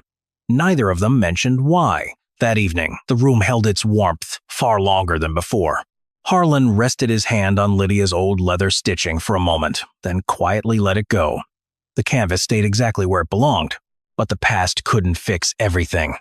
And there was a subtler failure brewing, one that would freeze before anyone saw it coming. The first real cold snap arrived before anyone expected it. By sunrise, the temperature had dropped to 12 degrees above 0 Fahrenheit. It was the first honest test of everything they had built. The old barn had once struggled to stay above 19 degrees, with cold drafts crossing the floor all day long. Now, behind the willow windbreak and the offset entrance, the milk barn held between 30 and 33 degrees whenever the inner doors stayed closed. The house burned only 5 armloads of firewood instead of 7. The bedding stayed dry. The space beneath the raised crib smelled clean instead of sour. Then the water stopped. The buried line remained open, but the metal coupling beside the trough froze solid. Edwin March had been right. The pipe where it crossed into the open air had become a cold bridge. Harlan grabbed an axe and broke the ice away. I missed it. No excuse in his voice. Together, he and Mara lowered the drain valve, built a small wooden box around the coupling, packed it with dry wool waste, wrapped the outside in tarred cloth, and left enough airspace to keep moisture from collecting inside. They worked until nearly midnight. Mara walked out carrying 2 tin cups filled with hot chicory coffee. Harlan accepted one without lifting his eyes. I said I'd fix this ranch. You did. The water still froze. Mara blew across the steam before taking a sip. "You promised to fix it," she said quietly. "You never promised to guess right the first time." The words stayed with him longer than the coffee. The next morning, they filled the trough again. The water flowed. When the cattle finished drinking, the line emptied itself exactly as planned. For the first time, Harlan understood something that had nothing to do with pipes or winter. Mara was not measuring him by whether he ever failed. She was measuring him by whether he stayed until the failure was gone. For 3 weeks, the ledger filled one careful line at a time. Every morning, Eli wrote the temperature down. Mara added the armloads of firewood, the hay fed to the cattle, the milk collected, the moisture in the bedding, every time the trough needed breaking. The numbers slowly formed their own argument. Nearly 2 fewer armloads of wood disappeared on cold days. Hay use dropped almost 20%. Milk stayed steady, and since the water line had been repaired, the trough had not frozen once. Edwin March returned. He read every page before closing the ledger. "I wouldn't call it proven," he said, "but it's doing exactly what it should." Later that afternoon, Silas Greeley rode in. "When the snow comes," he said, "my freight road closes unless you sign spring water rights over to my herd." "No," Mara answered. Silas shrugged. "A few cold nights aren't winter." He rode away without looking back. Harlan said nothing. After Silas disappeared, he asked only one question. How many days of hay if his road stays closed? 19 by the old numbers, Mara replied. Longer if the ledger is right. Harlan studied the gray sky. We prepare for 26. Without another word, Mara opened the ledger. She wrote 26 beneath the last entry and drew a single line beneath it. From that moment forward, the ranch would prepare for the winter they hoped would never come. The sky began changing 3 days before the storm arrived. At noon, Juniper turned her back to the northwest wind and refused to graze. The air grew heavy, low clouds stretched across the basin in long gray bands. Just before sunset, the wind died without warning. The birds disappeared. Harlan and Mara stopped talking about improvements. Now they prepared for survival. Marker posts went into the ground every 5.5 meters. The cistern was filled to the top. Hay was moved closer to the barn while keeping the air channels open. Every rope on the willow windbreak was checked again. The milk cows and young calves were moved into the protected section. Extra lanterns were hung inside the offset entrance. A guide rope was tied from the house to the barn. A repair bag waited beside the door. Eli watched the last marker post disappear into the frozen ground. Why do we need both the rope and the posts? Harlan tightened another knot. A rope keeps a man from drifting. Posts tell him whether he's still going somewhere. While searching the shed, Mara found an old stake bearing Calder's hand-cut mark. She carried it to the first position nearest the house. Harlan quietly reinforced the repair bag with a leather strap Lydia had sewn years before. Nothing useful was left behind. That evening, Ruth Fenley stopped on her way south to stay with relatives until the storm passed. She left frothy goat's milk on the table. Her eyes paused on the 2 tin cups beside the stove, but she said nothing. Near dusk, a written warning arrived from Edwin March. An Arctic front was pushing south. Winds could exceed 95 kilometers per hour. Once the snow began, no one should leave shelter. Everything that could be prepared had been prepared. Now the ranch would wait for the only judge that mattered. The Whitehorn blizzard arrived before dawn. The first blast came from the northwest, exactly as Harlan had predicted. The willow windbreak bent, but held. Snow gathered where it was supposed to well away from the barn doors. The offset entrance broke the direct force of the wind before it reached the cattle. The cistern stayed open beneath its cover. The trough filled, then drained itself before the pipe could freeze. Behind Lydia's canvas curtain, the children's sleeping room held its warmth. Harlan and Mara crossed between the house and the barn one at a time, clipped to the guide rope. By midday, one marker post disappeared beneath drifting snow. The next one still showed its fluttering strip of cloth. Late that afternoon, a dull pounding echoed beyond the windbreak. Harlan followed the line of posts into the white darkness. He found Noah Pike half buried beside the next marker. The horse was gone. His cheeks were white with frostbite. He had lost Silas Greeley's crew hours earlier. "I saw the cloth," Noah whispered. "That's why I kept walking. The storm is only halfway through and the hardest test hasn't come yet." Subscribe. The next few minutes will show you whether Harlan's preparations were enough to save a life that wasn't even supposed to be here. The storm tightened its grip overnight. The temperature dropped again. Before sunrise, Maple, the oldest, milk cow, went into labor, weeks too early. Mara took one look and knew. The calf was turned. Dr. Amos Keene served every ranch across Red Wash Basin. He could not reach Coldwater Reach. Snow had buried the roads. There would be no help beyond the people already inside the barn. Harlan checked the water line in the windbreak. Mara washed her hands with warm water. Tied Maple's tail aside, found the calf's front legs. Worked slowly with the boiled calving straps, exactly as Amos had shown her once. Eli held the lantern. His hands shook. "Look at her eyes," Mara said softly. He obeyed. Harlan returned just as the final pull was needed. The calf slid onto the dry straw. It did not breathe. Mara cleared its mouth. Harlan rubbed its ribs with clean straw. Without being asked, Eli placed a dry towel into Mara's hand. The warm water came from the protected line. Clean hands. The dry bedding came from the raised crib. The newborn lay on a floor that wasn't frozen. The offset entrance held the wind outside the calving stall. Running water meant clean instruments. The lantern in the widened passage kept the cattle calm. Every small fix made this moment possible. For one long moment, nothing happened. Then the calf drew its first breath. Everyone stopped moving.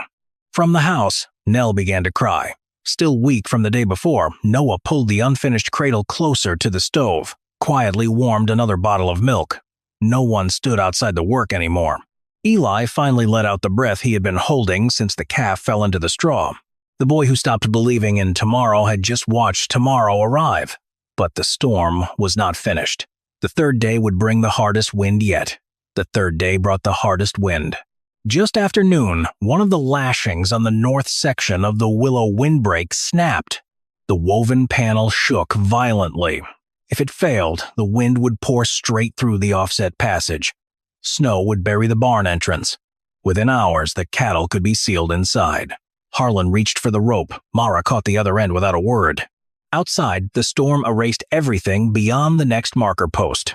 Harlan crawled from stake to stake. One post had already snapped. The loose willow lattice slammed into him, knocking him flat into the snow. His repair bag burst open, tools scattered across the drift.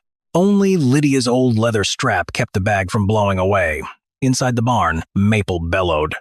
Nell cried from the house. Mara gripped the rope with both hands. Then she felt 3 sharp tugs. Their signal. Give line. She fed more rope into the storm. Harlan reached the broken section and braced it with a spare willow pole, setting it across the frame instead of rebuilding the wall. It did not need to last forever, only until morning. The rope finally grew still. Mara pulled. A figure crawled out of the white darkness on one arm and one knee. Harlan pushed himself upright. It will hold until morning. Mara looked past him at the storm still raging across the basin. Morning is enough.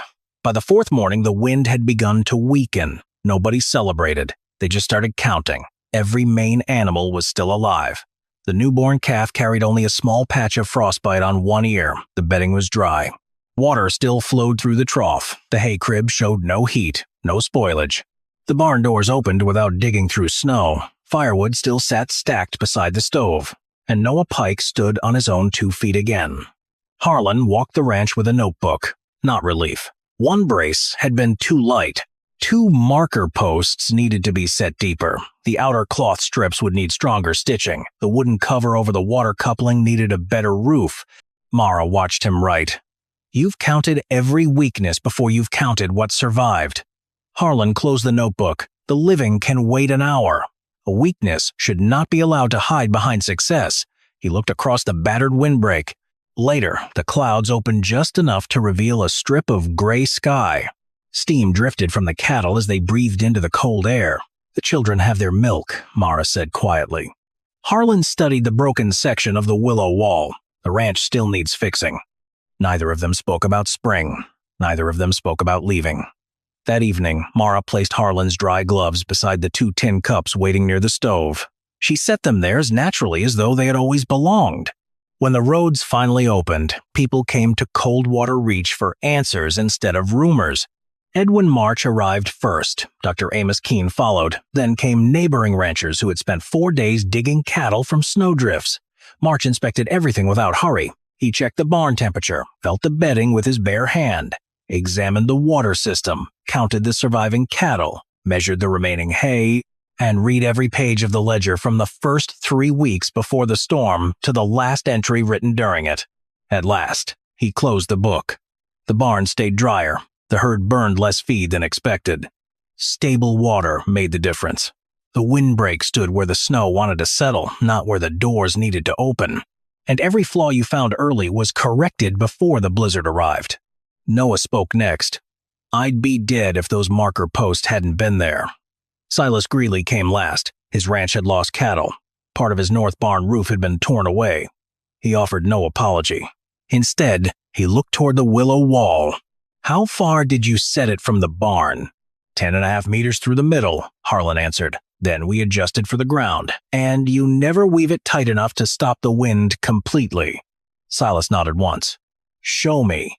Harlan walked beside him across the snow without another word. Later, after the last hoofbeat faded and the visitors had finally gone, Mara led Harlan into the ranch office. She placed a folded agreement on the desk. It granted him a share of the profits, authority over water systems, structural work, winter preparation. One final line stood apart from the rest. Eli and Nell would always have a home at Coldwater Reach, regardless of what happened between the two adults. Harlan looked up. "Why would you give me part of something that has always belonged to you?" Mara met his eyes without hesitation. "I'm not giving you what was mine." She turned the agreement toward him. "I'm naming what you already carried." That evening, they sat beside the stove while the ranch settled into its first quiet night since the blizzard. The fire burned low. Neither of them hurried to fill the silence. At last, Harlan looked into his cup. "I came here asking for milk. I never meant to owe you a life." Mara rested both hands around her coffee. "You don't owe me one. But there is one here if you mean to share it." Harlan smiled for the first time in months. "I'll stay until the snow is gone." Mara looked toward the window where patches of ice still clung to the fence. "Stay until the grass comes back." He lifted his eyes. Longer than that. They didn't marry as soon as the roads reopened. The work came first. In the weeks that followed, they focused on rebuilding the broken windbreak. Under Harlan's guidance, neighboring ranches, even Silas Greeley, quietly adopted the Coldwater winter plan. It wasn't until early May that Harlan and Mara held a quiet wedding. Dr. Amos and Inspector March stood as witnesses. The celebration lasted only long enough to sign the papers. Maple was calving again. Silas never attended. But a neat bundle of straight willow stakes, resting beside the fence, served as a silent blessing. A few days after the wedding, Eli was bent over the ledger. He looked up. "Do I have to call you something else now?" Mara smiled. "You never have to call me anything you don't truly mean." Eli thought about it. Mara. For her, that was enough. But weeks later, he stumbled near the marker posts. The word came out before he could stop it. "Ma Mara." She was at his side in 3 steps, brushing dirt from his hands. She pretended not to hear the word. He almost finished. Spring came slow. Beside the barn post where Eli had just carved a new snow line, little Nell took her first unsteady steps across the yard. Her tiny voice drifted through the air. "Ma." Mara didn't rush forward. She just knelt, waiting. Let the girl finish the last few steps on her own. Harlan stood at the edge of the yard. His eyes moved across the repaired windbreak, the open barn doors, the cattle grazing in the new grass. "And it still needs fixing." Mara handed him the second tin cup. "That's a good thing. You said you'd stay as long as there was work. Coldwater Reach didn't survive because winter showed mercy. Winter showed none. It survived because every weakness was fixed before the storm could exploit it. The unfinished cradle was filled. The family was rebuilt not by replacing what was lost, but by adding what was needed. Subscribe if this kind of story is your thing. I find one every few weeks. And drop a comment. What's one thing you've seen that was built to last, not because it was perfect, but because someone kept fixing it? The wind didn't just blow, it screamed. For 19 days it had howled without stopping. In the small town of Cedar Bluff, Kansas, every last sack of flour had vanished 3 weeks earlier. The merchant, Cornelius Whitfield, had sold it for $4 a sack, 10 times the usual price. People paid it because hunger makes men generous with money they can't eat. Now, even Whitfield's shelves stood empty. The supply trains from the east were buried under 12-foot drifts, somewhere between Topeka and eternity. Cedar Bluff was learning a hard lesson. Winter was not a season, it was a predator, and it was hunting them. Then, on that frozen Valentine's morning, something impossible drifted through the bitter air. It was faint at first, carried on the knife-edge wind. People dismissed it as a trick of memory, or maybe madness. But the scent grew stronger. It became undeniable, the warm, yeasty perfume of fresh-baked bread. Strong men wept at the smell. Children pressed their faces to frost-covered windows, not trusting their own noses. One by one, the starving citizens of Cedar Bluff followed that sacred scent. They walked through the snow, past the frozen creek, up the low hill on the edge of town. They went to the home of the woman they had called Mad. Louisa Mercer stood in her doorway. Flour dusted her apron. She held a steaming golden loaf in her bare hands. Behind her, from a passage cut into the hillside, more of that precious aroma poured forth like a promise. The underground bakery they had mocked for 2 years was the only thing standing between Cedar Bluff and starvation. Spring of 1884. That's when Louisa Mercer arrived in Cedar Bluff. She came with little more than a wagon, a strawberry roan mare named Clover, and the memory of bread. Louisa was 38, a widow. Her husband had died of cholera 3 years earlier, on a steamboat. He left her with some savings, but no children. Before she married, she was Louisa Ashworth, daughter of Henrik Ashworth, St. Louis's finest baker. She grew up with flour under her fingernails. The rhythm of kneading was in her bones. Her father taught her everything, the sacred mysteries of sourdough, the patience a proper rise needed.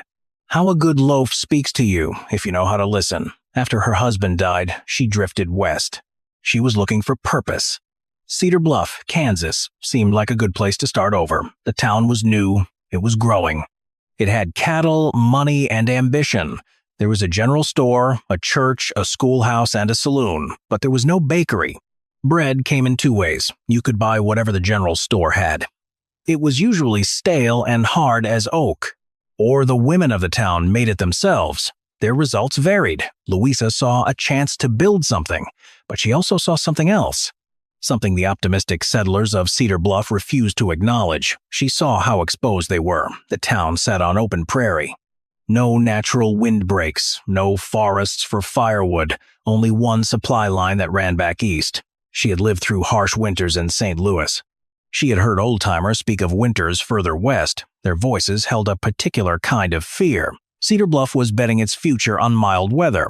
They assumed the trains would always run. They believed civilization would keep the wilderness away. Louisa Mercer knew better. Civilization was a thin veneer. Winter had no respect for it. Louisa had a different kind of vision. She found a small piece of land at the edge of town on a south-facing hill. Other settlers had ignored it. It was too rocky, too steep, too hard to farm. She paid $12 for it. Cornelius Whitfield, who wanted that land for his own plans, just laughed. $12 for a pile of rocks, he told the men at his store. The widow has more money than sense. Louisa started to dig. Her plan, sketched out in a worn leather journal from her journey west, called for an underground bakehouse. She would cut into that south-facing slope. It would be a vaulted room, large enough for a brick oven, space for flour and grain, and a place to work. The earth itself would provide what the Kansas prairie could not: insulation, stability, and protection from the wind. Her father Henrik had told her stories from the old country. Village bakers in Germany built their ovens right into hillsides. It saved fuel and kept temperatures steady. The earth remembers heat, Henrik had said. An oven built into stone and soil will bake better bread with half the wood. But it wasn't just about baking. It was about keeping things safe. Flour left exposed to the wild temperature swings of a Kansas winter would freeze, then thaw, then freeze again. It would be ruined. Yeast, that living miracle that makes bread rise, would die in the bitter cold. But underground, the temperature stayed steady, about 13 degrees Celsius. Flour would keep dry, yeast would live, bread could still be made, even when the world above had surrendered to ice. Digging was hard for a woman working alone, but Louisa had Clover. The strawberry roan mare was not young, but she was strong. She was patient. Louisa built a simple sled. Together, they pulled rock and soil out of the growing hole. The work caught people's eye. At first, it was just curiosity. Then it became a game. Cornelius Whitfield loved to mock people. He led most things in Cedar Bluff. Whitfield was a big man with a red face and a loud voice. He got rich selling supplies to settlers. He charged them prices just below what they could pay. Whitfield controlled everything that came into town. He liked it that way. A bakery threatened his hold on flour and bread. "Have you seen the widow's hole?" he bellowed at his store one June afternoon. "She means to bake bread underground, like some kind of prairie witch. I expect she'll be cooking up potions next." Laughter filled the store. Soon, people called Louisa's project the Witch's Den. Mayor Abernathy was a thin man. Whitfield's money had helped him get elected. The mayor would just shake his head sadly when someone brought up Louisa. "A shame," he would say. "The woman clearly suffers from some disorder of the mind, baking bread in a cave. Has anyone ever heard of such a thing?" The townswomen were just as mean. Mrs. Whitfield, the merchant's wife, invited every woman in Cedar Bluff to her quilting circle. Everyone except Louisa. "We must be careful," she told her friends. "Madness can be catching." Through it all, Louisa kept digging. By August, the main chamber was ready. It was 3.7 meters deep. It was 5.5 meters wide. At its peak, the ceiling was 3 meters high. She reinforced the walls with stones. She hauled them from a dry creek bed. She fitted them together with mortar. She mixed herself, lime, sand, and water. The ceiling formed a gentle arch. It was not as fancy as her father's ovens back in St. Louis, but it was strong. The brick oven was her masterpiece. She bought the bricks from a kiln in Wichita. She spent almost all her remaining money to have them brought in. The oven was built into the back wall of the chamber.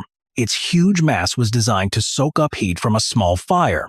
Then it would radiate that heat steadily for hours.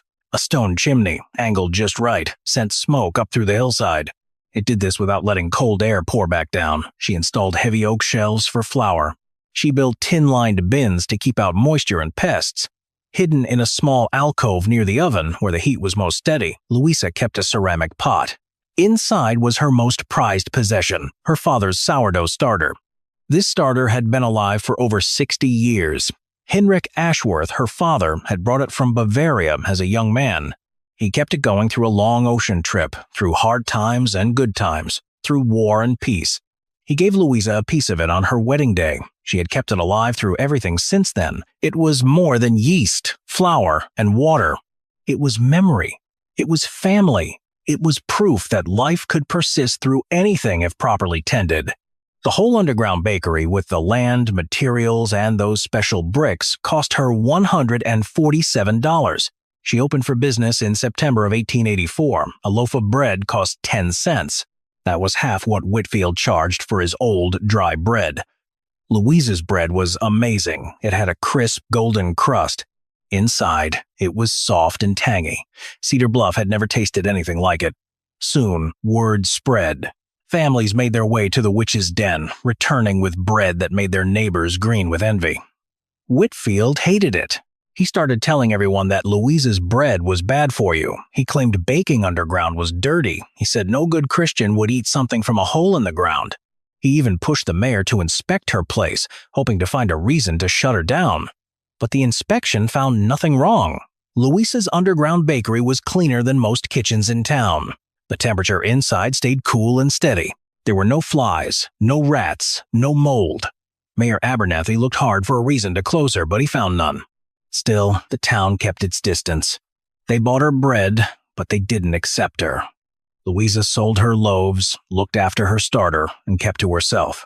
She had no friends in Cedar Bluff, except for Clover. But she had her work, and she had her own quiet certainty. The first winter, from 1884 to 1885, passed without much trouble. Trains kept running, supplies came in, and Cedar Bluff felt lucky. Louisa watched the mild weather, but she said nothing. She just kept getting ready. She bought extra grain directly from farmers right after harvest. This went into her underground bins. She also piled up firewood cut and stacked in a shed built against the hill. Louisa wasn't preparing for the winter they were having. She was getting ready for the one that would follow. The summer of 1885 was hot and dry. The wheat harvest was poor, so prices went up. Whitfield, always looking for an advantage, bought what grain he could find and raised his prices even higher. Louisa, who had bought her supplies cheaply the previous autumn, kept her bread at 10 cents a loaf. Whitfield's dislike for her turned into a real hatred. That autumn brought signs that worried Louisa. Geese flew south early in huge honking flocks that seemed to darken the sky. She found woolly caterpillars that were solid black.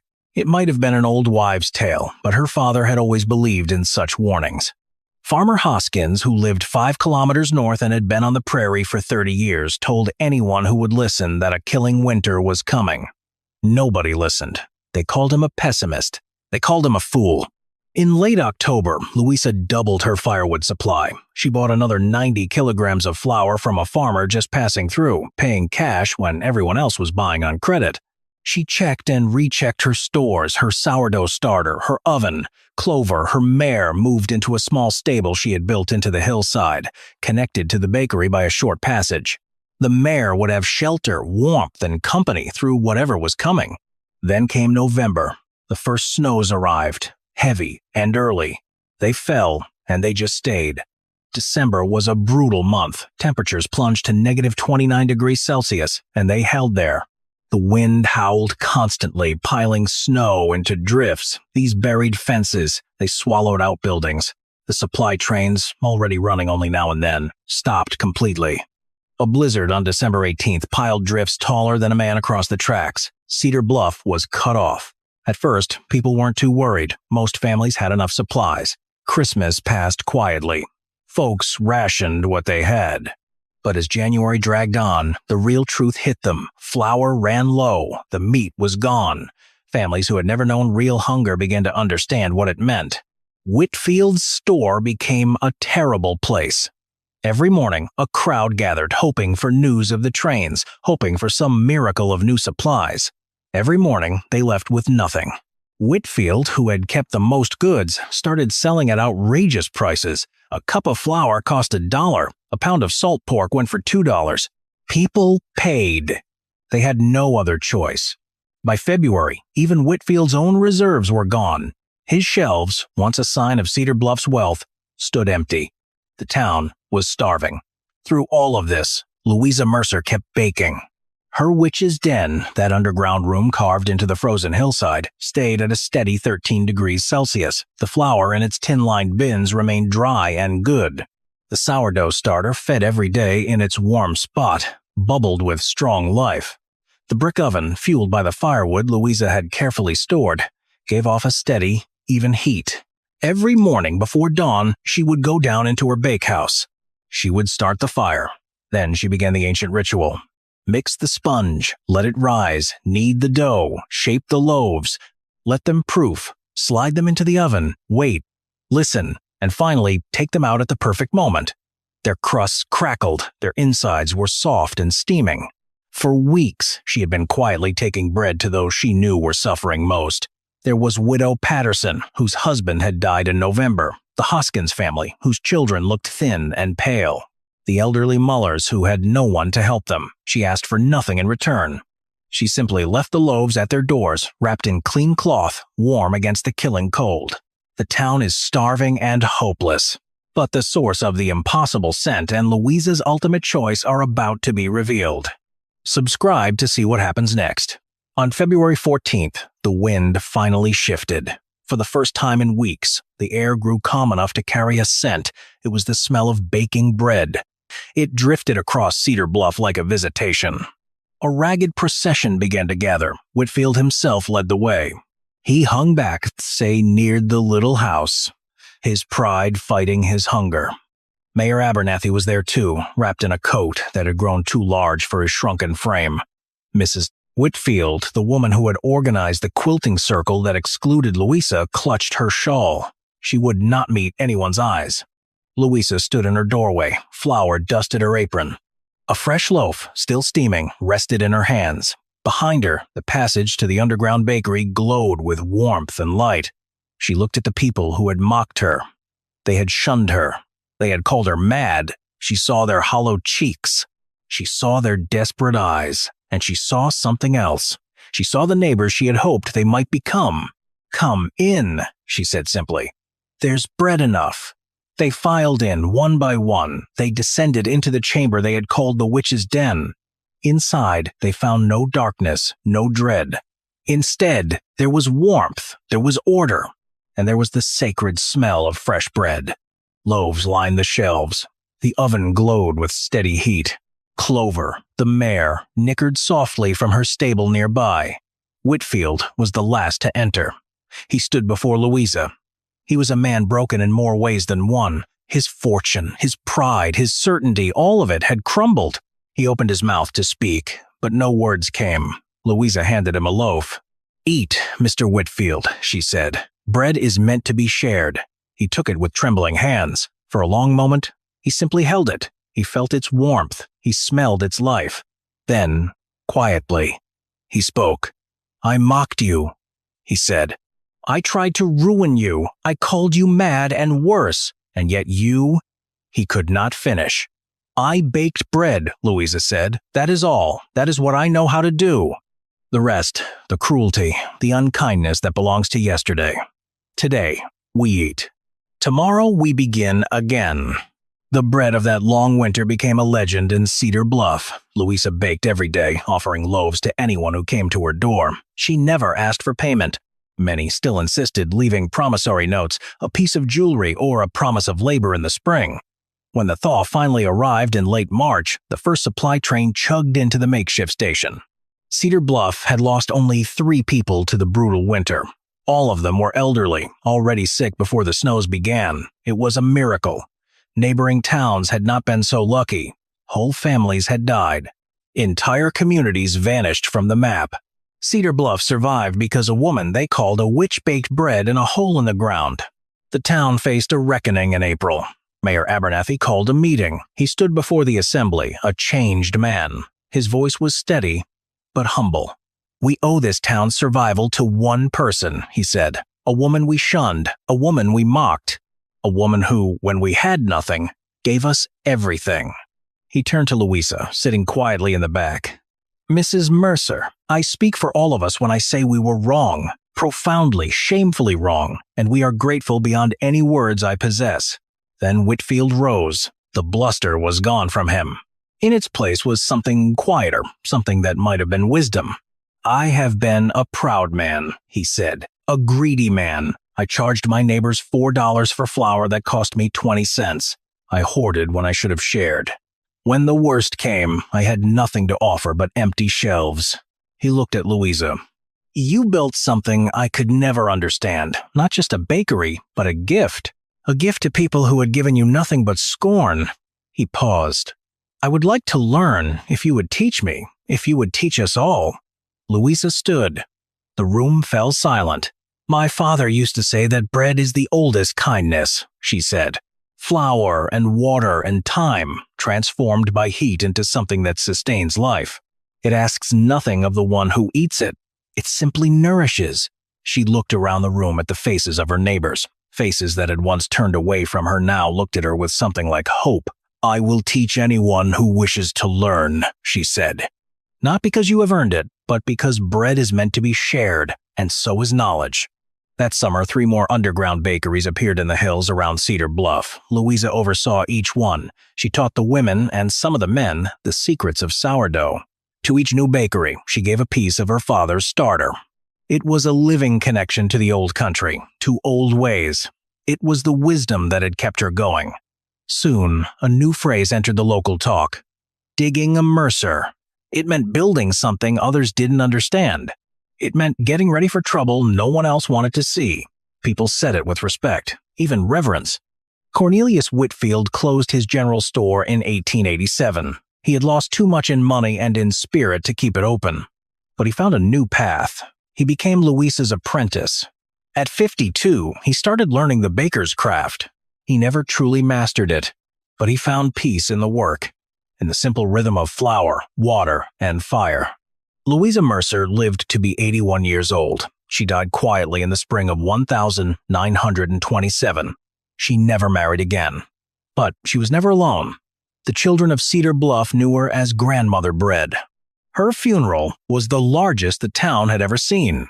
Her underground bakery still stands today. It's now a historical site. Visitors go down into that cool, dim room. They try to imagine it, the smell of fresh bread rising up through the frozen earth, a small miracle in a world of ice. On the wall, someone carved a simple message long ago. It reads, "Bread is the oldest kindness." The wind had howled for 19 days that winter, but Louisa's quiet foresight answered it. Her warmth and her bread turned a predator into a provider. True resilience, true community salvation, often comes from those dismissed as mad. Their preparation for unseen hardships proves to be the ultimate wisdom. If stories like these resonate with you, subscribe for more and drop a comment. What old technique do you think we've forgotten that still has a use nobody's seen yet? The iron stoves in Ironwood, Dakota Territory glowed cherry red, but the rooms they were supposed to heat stayed brutally cold. This wasn't just another January cold snap. It was the kind of deep freeze that turned stacked wood into ash faster than anyone thought possible. The Lindgren family, who owned Ironwood's biggest store, burned a week's worth of wood in just 2 days. The Hendersons had 4 small children. They were already breaking up furniture to keep their fire going. Even Reverend Hoskins emptied the church woodshed, then started burning the pews, sure that God would understand. Everyone was freezing. Everyone was running out of fuel. They watched their cast iron stoves devour everything they had, giving back heat that vanished the moment the fire died down. Everyone, that is, except for Antti Korhonen. The Finnish immigrant sat in his small cabin on the edge of the settlement. He wore shirt sleeves and read a book by lamplight, the same brutal cold that threatened his neighbors pressed against his walls. It found no way in. His stove, if you could even call it that, was not glowing. It was not roaring. The fire he had lit that morning had died down to coals hours ago, yet the massive stone structure in the middle of his cabin steadily radiated warmth. It felt like the fire still blazed inside. He had loaded it once that morning. He wouldn't need to load it again until evening. 12 hours of gentle heat from a single firing. Meanwhile, his neighbors fed their hungry iron beasts every 30 minutes. They still shivered in their beds. Antti Korhonen came to America in the spring of 1879. He was 27, unmarried, a stonemason's son from eastern Finland. Winters there lasted 8 months. Survival depended on knowledge passed down for 1,000 years. In Finland, people did not heat their homes with cast iron boxes. These boxes ate wood like starving wolves. Instead, they used something different. They called it a peruni, or simply the stove in his village. This was a massive structure. It used stone or brick built around a firebox. A series of channels captured the heat. This heat then stored itself in tons of thermal mass. You burned a hot fire for an hour or 2. Then the stone itself became the heat source. It radiated warmth for 12, 15, even 20 hours, all from a single firing. The physics were simple. Cast iron conducts heat quickly. It gets hot fast. It radiates that heat into a room. It cools just as quickly when the fire dies. Stone is the opposite. It absorbs heat slowly. It stores that heat in its mass. It releases it gradually over many hours. A cast iron stove needed constant feeding. It needed it to maintain temperature. A stone stove needed one good fire, then it needed time for the stones to do their work. It offered 12 to 20 hours of steady warmth, all from a single loading. The settlers had laughed at his stove during construction. They called it a monument to foreign foolishness. A waste of good stone. They said it would never throw heat like proper American cast iron. Horace Wheeler, who owned the general store, watched Antti build. He considered himself the arbiter of sensible behavior in Ironwood. "The Finn is building a castle for his stove," he observed. Someone should tell him that stoves come from the foundry, not the quarry. Antti worked slowly, methodically. While other settlers built quick wooden frames, he started not with walls, but with a foundation. He hauled granite 16 kilometers from an outcropping. He mixed mortar from lime. He burned himself. It took him 3 months to build. The finished stove was massive, 1.8 meters tall, 2.4 meters long, 1.2 meters wide. It dominated his single cabin room like a small monument. The firebox was lined with fire brick he had bought from a specialty supplier in Street Paul. This was one of his few concessions to American commerce. Inside, channels carried hot gases from the firebox through the stone mass. It was a pattern his father had perfected. Baffles forced the heat through as much stone as possible. By the time smoke left the chimney, it was barely warm. The stone had absorbed all its heat. That autumn, settlers visited. They were curious, but skeptical. Martha Wheeler touched the stone surface. "It is cold," she declared. "Your stove is cold, Mr. Corhonen. How is a cold stove supposed to heat anything?" Auntie tried to explain. His English was limited. He spoke of gentle, constant warmth that felt comfortable for humans, not fierce and fleeting. He convinced no one. The cold stove became a joke, a symbol of the Finn's foolishness, his refusal to accept the American cast iron way. The first winter came for ironwood, 1882 to 1883. It proved Auntie's design, though nobody really paid attention. He fired his stove twice a day, once in the morning, then again in the evening. He burned hot fires, the kind that would warp and crack a cast iron box. Then he closed the damper. The fire died down to coals. His cabin stayed warm for 12 hours, steady and constant, needing no more wood or fuss. He used perhaps 1/3 of the wood his neighbors burned. His home was never cold, never too hot. It was always comfortable. The stone released its stored heat slowly, perfectly matching the rate the cabin walls lost heat to the outside. It was elegant. It was efficient. And it was completely invisible to people who had already made up their minds. The next winters, 1883, 1884, and 1885 followed the same pattern. Auntie lived in quiet comfort. His neighbors struggled, burned more wood, and still shivered. The joke about the cold stove continued. It was repeated by people who had never spent a single night in his cabin. They never felt the gentle warmth that radiated from stone, which held hours of heat in its mass. If you find yourself drawn to stories about overlooked wisdom, subscribe.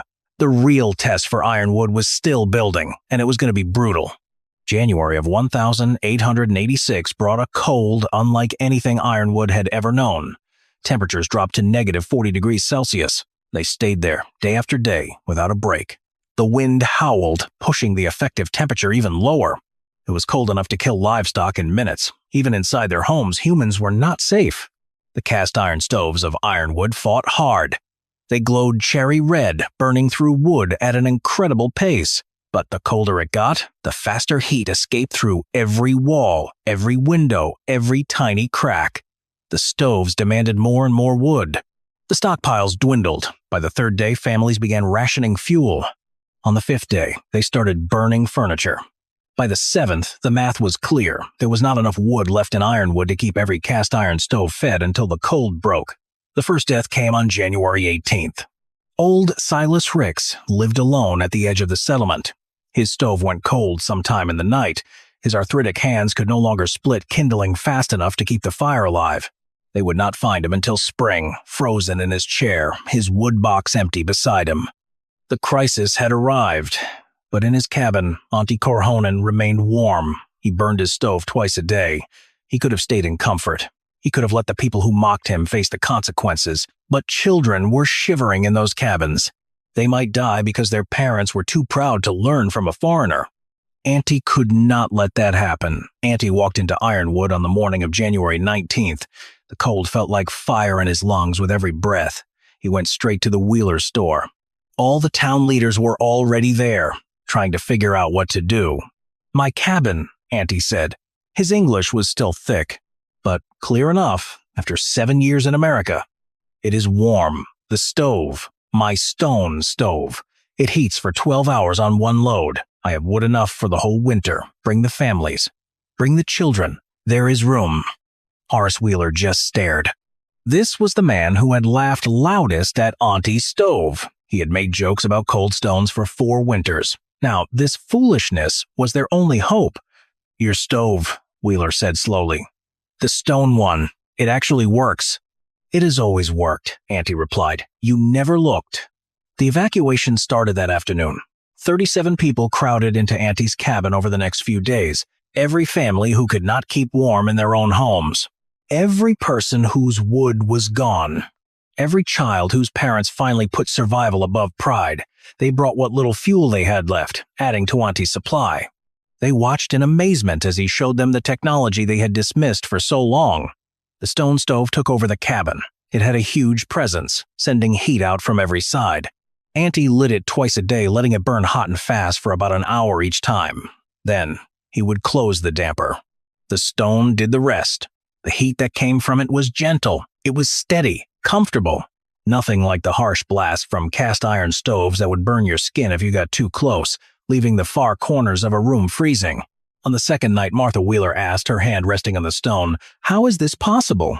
The surface was warm, not hot. It felt like a sun-baked rock on a summer afternoon, not something dangerous. "The fire died hours ago. How is it still warm?" Auntie tried to explain it. His English was still a bit rough, but clear enough. "Stone remembers heat," he said. "Iron forgets. Iron gives heat fast, loses fast. Stone holds. Stone gives slow, all night, all day." He gestured at the massive structure. "One fire in morning, one fire in night. Stone does the work between. In Finland, we know this for 500 years. Maybe more. We have cold winters too, our grandfathers learned. Not iron, stone. Stone is patient. Stone keeps you alive." The cold snap lasted 11 days. Auntie's cabin sheltered 37 people through it all. The stove used only 1/5 the fuel a cast iron one would have needed. Children slept warm against walls that radiated gentle heat. Elderly couples found comfort they had not felt in weeks. Families who had mocked the stone stove finally saw what they had missed. 4 people died in Ironwood during those 11 days, all in homes heated by cast iron. 37 others survived, sheltered by stone. The cold finally broke in March. Survivors gathered at the Wheeler store, the only building large enough to face the winter that had nearly taken them all. They came to acknowledge what had happened, and the man who had made the difference. Horace Wheeler spoke first. The merchant who once led the mockery, who joked about cold stones for 4 winters, stood before his community. Shame covered his face. 4 years ago, he began, his voice shaky, I stood in this store and laughed at Auntie Korhonen's stove. I called it a monument to foreign foolishness. I said Americans knew better than Finnish peasants. He stopped, struggling for words. I made jokes. This whole settlement repeated them. Those jokes kept anyone from taking seriously a technology that could have saved lives. He paused, then continued. 4 people died this winter. 4 of our neighbors froze in homes heated by cast iron. The American way, the way I insisted, was superior. His gaze shifted to Auntie, standing quietly at the edge of the crowd. 37 people survived because they sheltered with the Finn we mocked, warmed by the stone stove I said would never work. He looked back at his community. I was wrong. We were all wrong. People died because we were too proud to learn from someone who knew better than we did. Martha Wheeler spoke next, tears streaming down her face. I felt that stone, she confessed. I decided it could not work because it was not hot like cast iron. I never asked why. I never thought gentle warmth might be better than fierce heat that vanished when the fire died. She wrung her hands. I knew nothing, and I spoke as if I knew everything. Others followed, families who had found refuge in Auntie's cabin, parents whose children had slept warm against radiating stone walls, elderly couples who had found unexpected comfort. One by one, they spoke of their mockery, their pride, and the deaths that might have been prevented. Auntie walked to the center. His English was still accented, his words carefully chosen. But after 4 years of dismissal, he finally had an audience willing to hear. In Finland, he said, we have a saying, Q-usen. The stove keeps memory. He looked around. It means the stones remember the heat you give them. They hold it. They release it slowly. They keep you warm through the long nights. Cast iron has no memory, he continued. It gives what you give. It takes it back when you stop giving. Stone is different. Stone is patient. Stone works while you sleep, while you read, while you do other things. Stone does not demand all your attention every hour of every day. He paused again. I tried to tell you this. You did not listen because I am foreign, because my English is not good. Because you believed Americans know better than Finns. Maybe sometimes Americans do know better, but not about cold. We have had cold for 1,000 years. We know cold, like you know your own children. He gestured toward his cabin, visible through the store window. The stove is still there. It will last 100 years. Stone does not wear out like iron.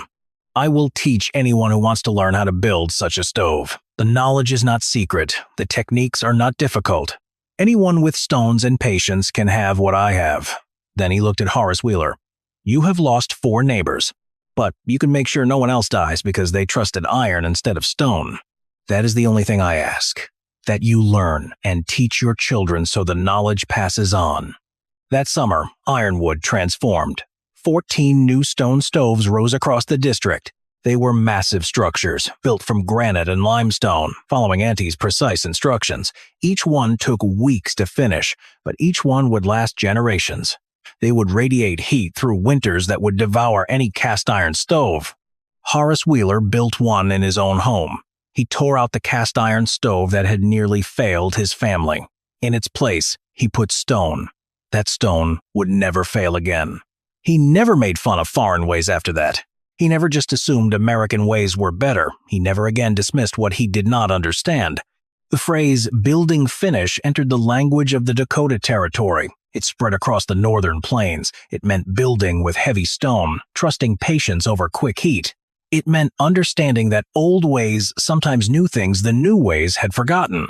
People spoke it with quiet respect. It was as if they understood heat retention only after nearly freezing to death. Auntie Corhonen lived in his cabin for another 43 years. He passed away in the winter of 1929 at 77. He had married in 1890. His wife, Sina, was a widow whose first husband had died in that 1886 cold snap. He had trusted cast iron. Auntie and Sina raised 3 children. All of them learned to build stone stoves before they learned to read. The stove Auntie built in 1882 still stands. The Dakota Historical Society maintains it. It is a monument to a technology that saved a settlement. Visitors feel its gentle warmth. They understand how stone holds heat. They learn what a Finnish immigrant knew, something his community refused to believe.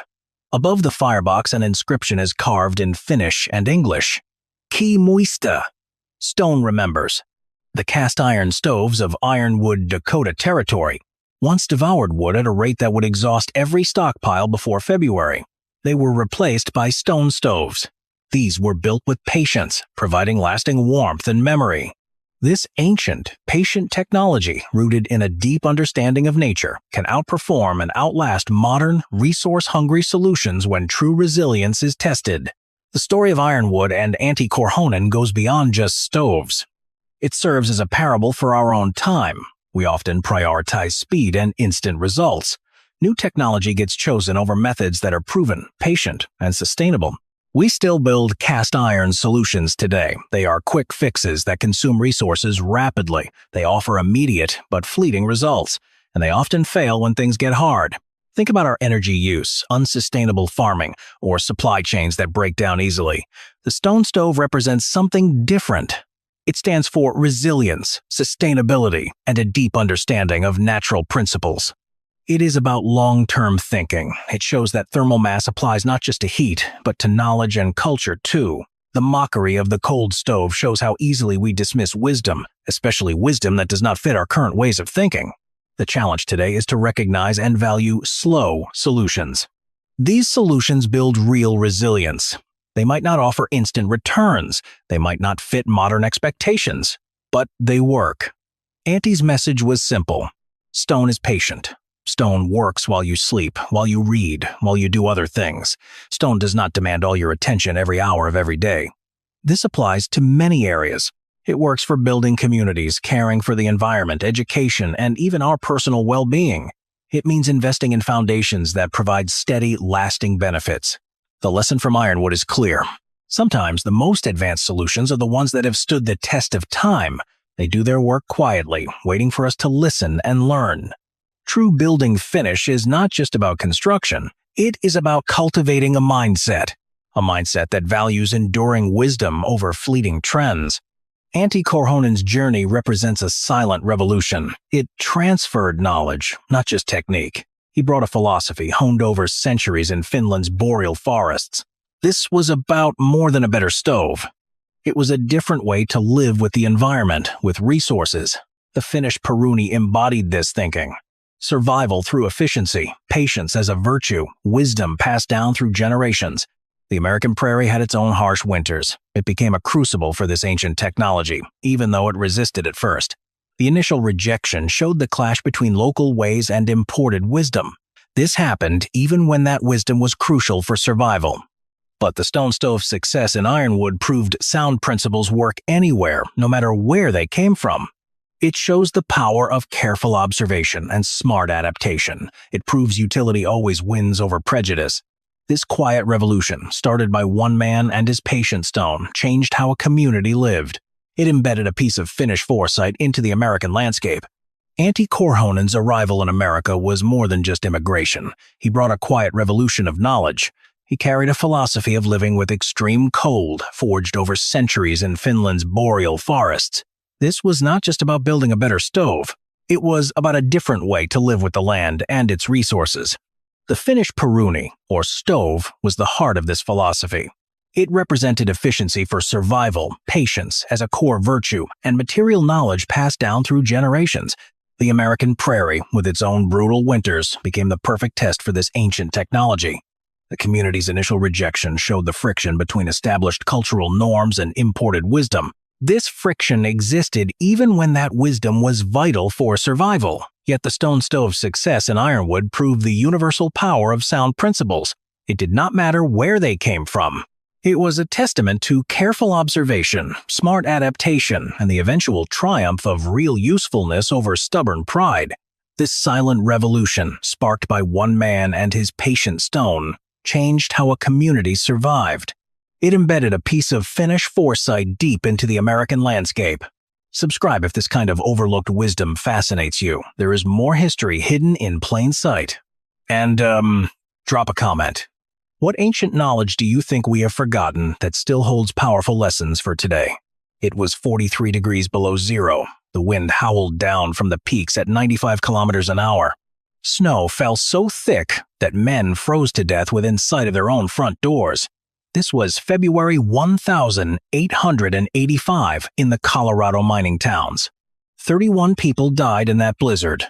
Mine shafts disappeared under drifts. Cabins collapsed from the weight of the ice. The cold found every crack in every wall. It stole warmth from anyone who couldn't keep it out. In the town of Copperfield, the few who survived gathered in the only place the cold couldn't reach. They went deep inside the Gallagher mine. Everyone had called it a worthless, flooded wreck. But 43 souls huddled in chambers carved from solid rock. The earth itself kept them warm. It stayed at 13 degrees Celsius, no matter what the sky did above. This mine had been drained by a 17-year-old girl. Nora Gallagher had been right about everything they said was wrong. How did she do it? And how could a worthless, flooded mine save so many lives?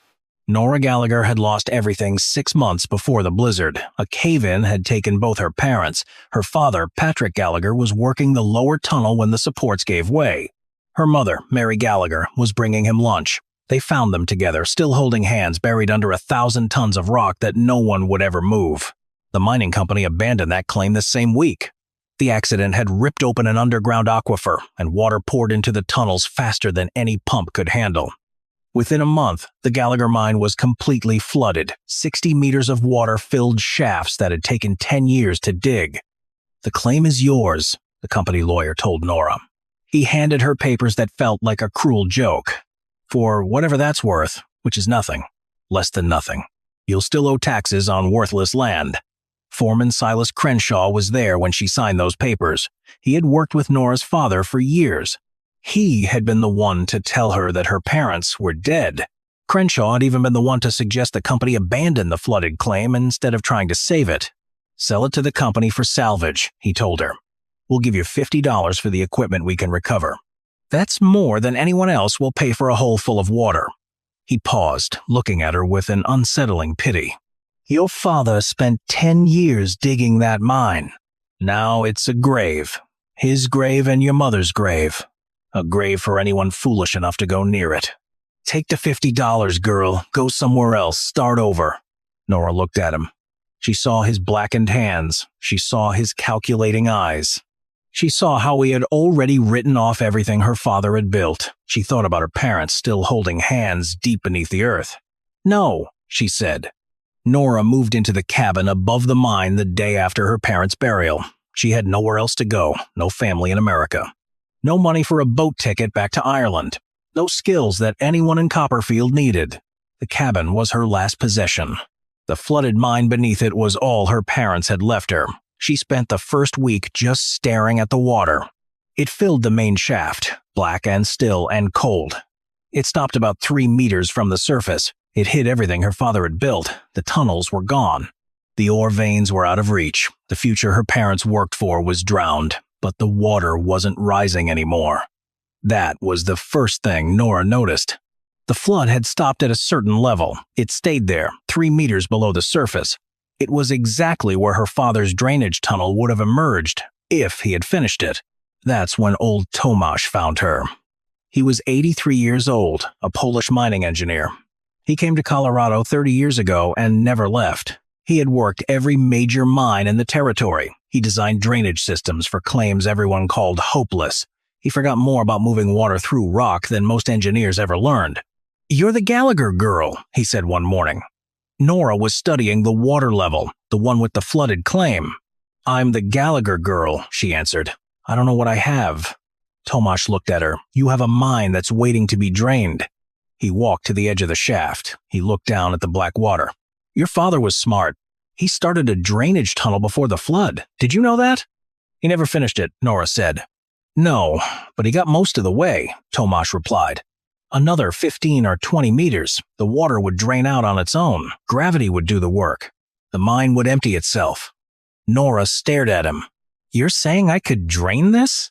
"I'm saying your father already did most of the work," Tomasz said. "Someone just needs to finish it." He smiled. His face creased into 1,000 lines.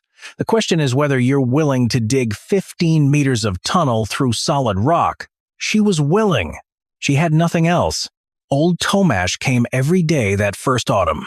He taught Nora how to read the mountain itself. He pointed to where her father's drainage tunnel met the hillside below the mine. It was just a narrow opening, barely visible, choked with years of debris. Tomasz showed her how to figure out the exact angle she needed to dig to reach the flooded shaft. He taught her how to build supports to keep the walls from caving in. He even showed her how to work alone in a tunnel without dying.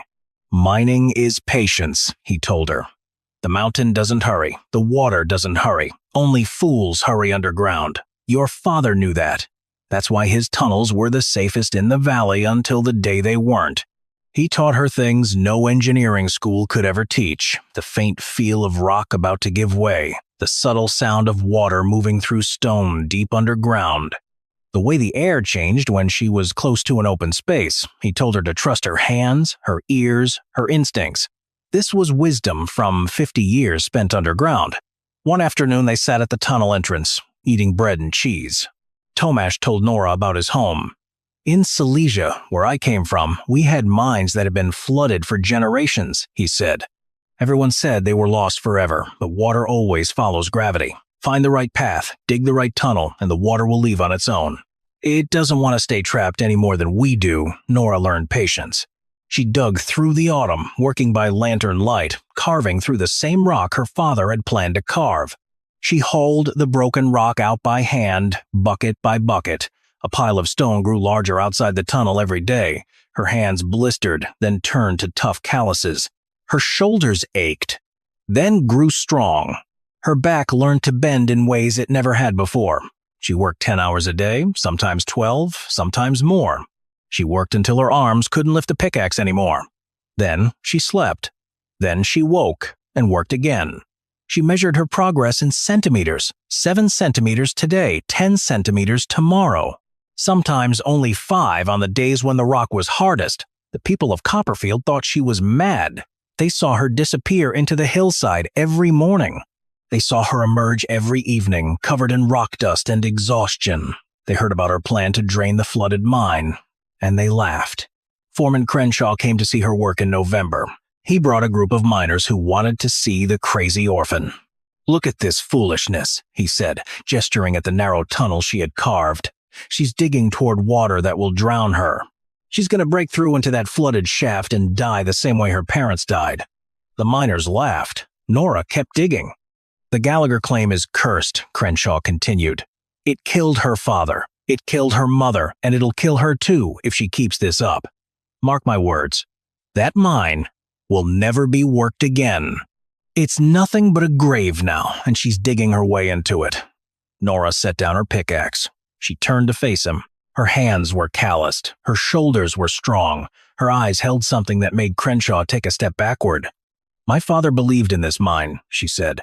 "He spent 10 years building it. He died trying to make it work. You think I'm going to walk away because you say it's cursed? The mine is flooded," Crenshaw said. "The mine is waiting," Nora answered. "There's a difference." She picked up her pickaxe and went back to work. The men eventually left. Their laughter echoed off the tunnel walls as they walked away. But some of them weren't laughing anymore. Some of them were looking at the work she had done, at the progress she had made, at the determination that wouldn't quit. Some of them were starting to wonder if maybe the orphan knew something they didn't. On December 3rd, 1884, Nora was alone in the tunnel. She had dug 16 meters from where she started. Then, the rock changed under her pickaxe. It felt softer, wetter. She heard a hollow sound from the other side, like an echo in a vast, empty space. She had reached the flooded shaft. She didn't break through right away. That would have killed her. 60 meters of water would rush through a hole barely big enough to crawl through. Instead, she did what Tomasz taught her. She drilled a small hole, just wide enough for a finger. Then, she waited. Water began to trickle out, slowly at first, then faster. Soon a steady stream flowed down the drainage tunnel. It followed the slope she had created, pouring out of the hillside below the mine. The mine was draining itself, just as Tomasz had said it would. It took 3 weeks for the water to empty completely. 3 weeks of watching the level drop foot by foot. It revealed tunnels that had been underwater for 6 months. It showed veins that still held silver. It uncovered chambers carved from solid rock that had never seen daylight since the flood. Nora explored the drained mine carefully. She carried lanterns into spaces her father had carved, places her mother had never seen. She found her father's tools, pickaxes, shovels, drill bits. They were still sharp, even after months underwater. She found the ore cart he had been loading when the flood came, still half full of silver-bearing rock. She even found her mother's lunch pail. It sat on a ledge where the water had left it, still holding the bread and cheese meant for a meal that never happened. Deep in those chambers, where her father had carved deepest into the mountain, Nora found something she hadn't expected. The earth was warm, not just cool like a cellar, but a steady, constant 13 degrees Celsius. It stayed that way, no matter how cold the air grew above ground. The rock itself held heat, stored from past summers. It was like memory held in the mind. The deeper chambers were warmer still, heated by the Earth's own fire. Forces had been working there since before humans walked these mountains. Tomasz came to see what she had found. He made his way down the drained shaft on ladders Nora had built from salvaged timber. He pressed his palm against the warm rock and closed his eyes. He felt the heat that flowed from the earth itself. "This is what the old miners called the living stone," he said. "The earth that remembers summer no matter what winter does above. In Silesia, we had mines like this, deep enough that the cold could never reach. People would shelter in them when the worst winters came. The stone held them safe." Nora looked at him. "My father never told me about this." Tomasz shook his head. He might not have known. The flood came before he dug this deep. But he was getting close. Another few months, and he would have found what you found. Tomasz smiled, his old face creasing into 1,000 lines of satisfaction. "You finished what he started, and you found what he was looking for, even if he didn't know he was looking for it. The mine was drained, and an unexpected warmth had been found. Nora had drained the flooded mine. She had found a shelter that would never freeze. She had found the warmth her father had been digging toward all along. That year, winter came on hard. The first snow fell in late December. It kept falling through January. Drifts piled higher and higher. They reached the roof lines of the mining cabins. The temperature dropped steadily, minus 29 degrees, minus 34 degrees, minus 40 degrees. The world above turned white and deadly. Nora stayed inside her mountain. She was warm and safe. She started getting ready for what she knew was coming. She stockpiled food in the chambers. The temperature there never changed. She brought in firewood for cooking.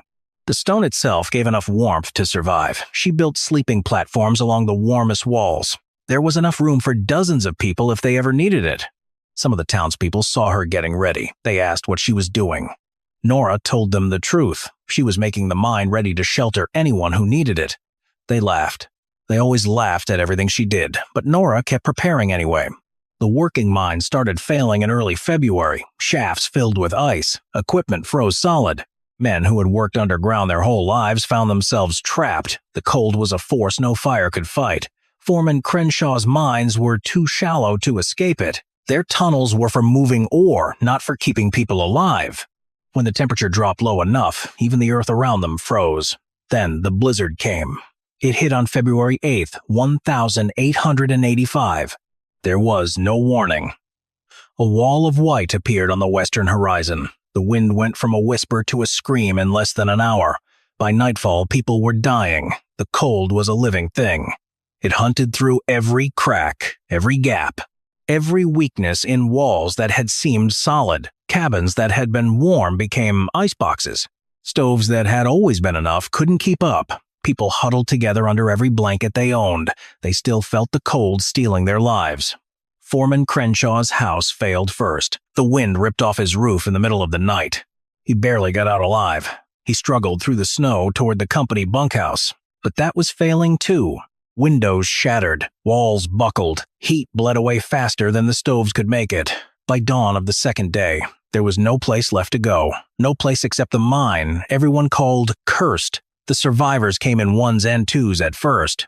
Then, in groups, they struggled up the hill toward the Gallagher claim. Someone remembered the orphan girl and her drained mine. They came because they had no other choice. Nora met them at the mine entrance. Her face glowed in the light of lanterns that burned steady in the still tunnel air. "Come in," she said. "There's room." They stepped inside. A warmth radiated from the walls, a steady, constant 13 degrees Celsius. The world outside froze solid. They walked deeper into the mountain, following tunnels Nora's father had carved. They passed through chambers that had been underwater just 6 months before, and they wept. Not from the cold, but from relief. From the simple miracle of being warm when warmth seemed impossible.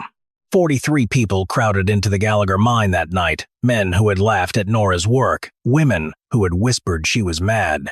Children who had been told the mine was haunted by the ghosts of her dead parents. They all came. Nora took them all in. Foreman Silas Crenshaw arrived on the third day. His face was gray with frostbite, his hands too frozen to close. He stood at the entrance to the mine, the claim he had called worthless. The tunnels, he said, would kill her. He couldn't meet her eyes. "Please," was all he said. Nora looked at him for a long moment. She remembered the laughter. She remembered the $50 offer. She remembered being told her parents' mine was nothing but a grave. "Come in," she said. "There's room." They stayed for 9 days.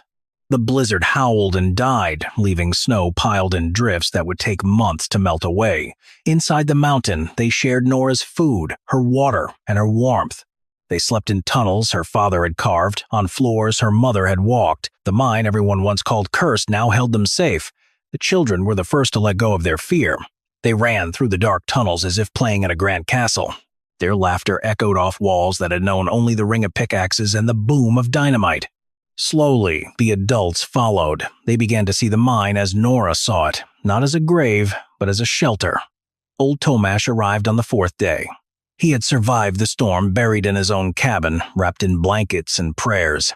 But he wanted to see what Nora had built. He looked at the chambers, now full of people, the tunnels warm with life. "Your father would be proud," he told Nora. This is what he was working toward, even if he didn't know it. A mine that could shelter a community, a place where the mountain itself keeps you warm. Nora simply said he never got to see it. Tomash nodded. "No, but you finished what he started." That's what children do. They finish what their parents begin. When the storm finally broke, the survivors climbed out to a changed world. 31 people had died in the valley's mining towns. Cabins were destroyed. Equipment lay ruined. The cold had crippled the entire mining industry. But everyone who made it to the Gallagher mine survived. 43 souls who should have frozen were alive. An orphan girl had drained a flooded shaft. She had found a warmth no one knew existed. That spring, Foreman Crenshaw stood before the survivors. His voice was rough with shame. He made a public confession. "I called this mine worthless," he said. "I offered $50 for a claim that's worth more than anything I've ever owned. I told everyone the Gallagher girl was digging her own grave. He paused, looking at the faces of the people he had almost left to die. I was wrong about the mine, about the girl, about everything. She saved my life with the claim I said was cursed. He turned to Nora, who stood at the edge of the crowd with Tomash beside her. I don't deserve your forgiveness, but I want you to know that I understand now. Your father built something that will outlast all of us, and you finished what he started. Nora looked back at him. This was the man who had mocked her, who tried to buy her inheritance for nothing, who had been so sure she would die. My father believed in this, mine, she said. My mother believed in him. They died trying to build something that would last. I drained that water because I had nowhere else to go and nothing else to lose. But I'm keeping it. I'm making it a shelter for anyone who needs it, because that's what my parents would have wanted. She looked at the survivors, at the faces that had once laughed at her. Anyone who wants to learn, I'll teach. The mountain is patient. It will keep whoever knows how to ask. Nora Gallagher never left Copperfield. She worked the mine for another 40 years. She pulled silver from veins the flood had revealed. She carved out chambers big enough for more than 100 people. She married Thomas Brennan, a young miner. He was one of the survivors, and he understood what it meant to be saved by someone's sheer stubbornness. They raised 5 children in the cabin above the mine. All of them learned the skills their mother had picked up from old Tomash. The mine kept its temperature, 13 degrees Celsius, summer and winter. Decade after decade, it stayed warm, a constant heat held deep in the mountain's heart. Old Tomash died the spring after the blizzard, peacefully in his cabin. They buried him on the hillside right above the mine. His headstone read simply, "He taught her to read the mountain." Foreman Crenshaw left his job that winter. He spent the rest of his life helping to turn other mines into emergency shelters. He tried to fix the damage his own dismissal had almost caused. He died in 1892. His gravestone, by his own request, said only, "She was right. I was wrong." The phrase Gallagher's mine became part of Colorado's language. It meant any inheritance that seemed worthless until it saved your life. When someone was laughed at for seeing value where others saw nothing, the old-timers would shake their heads. They'd say, "Remember Gallagher's mine. Remember the girl who drained a flood. That mine is still there." 140 years later, it still holds its 13 degrees Celsius. The tunnels Nora's father carved still stand. The drainage tunnel she finished still works. The chambers that saved 43 people still wait, ready for anyone who needs them. The blizzard of February 1885 killed 31 people in the mining towns of Colorado Territory. But 43 souls survived because of Gallagher's mine, a shelter built on warmth and human persistence.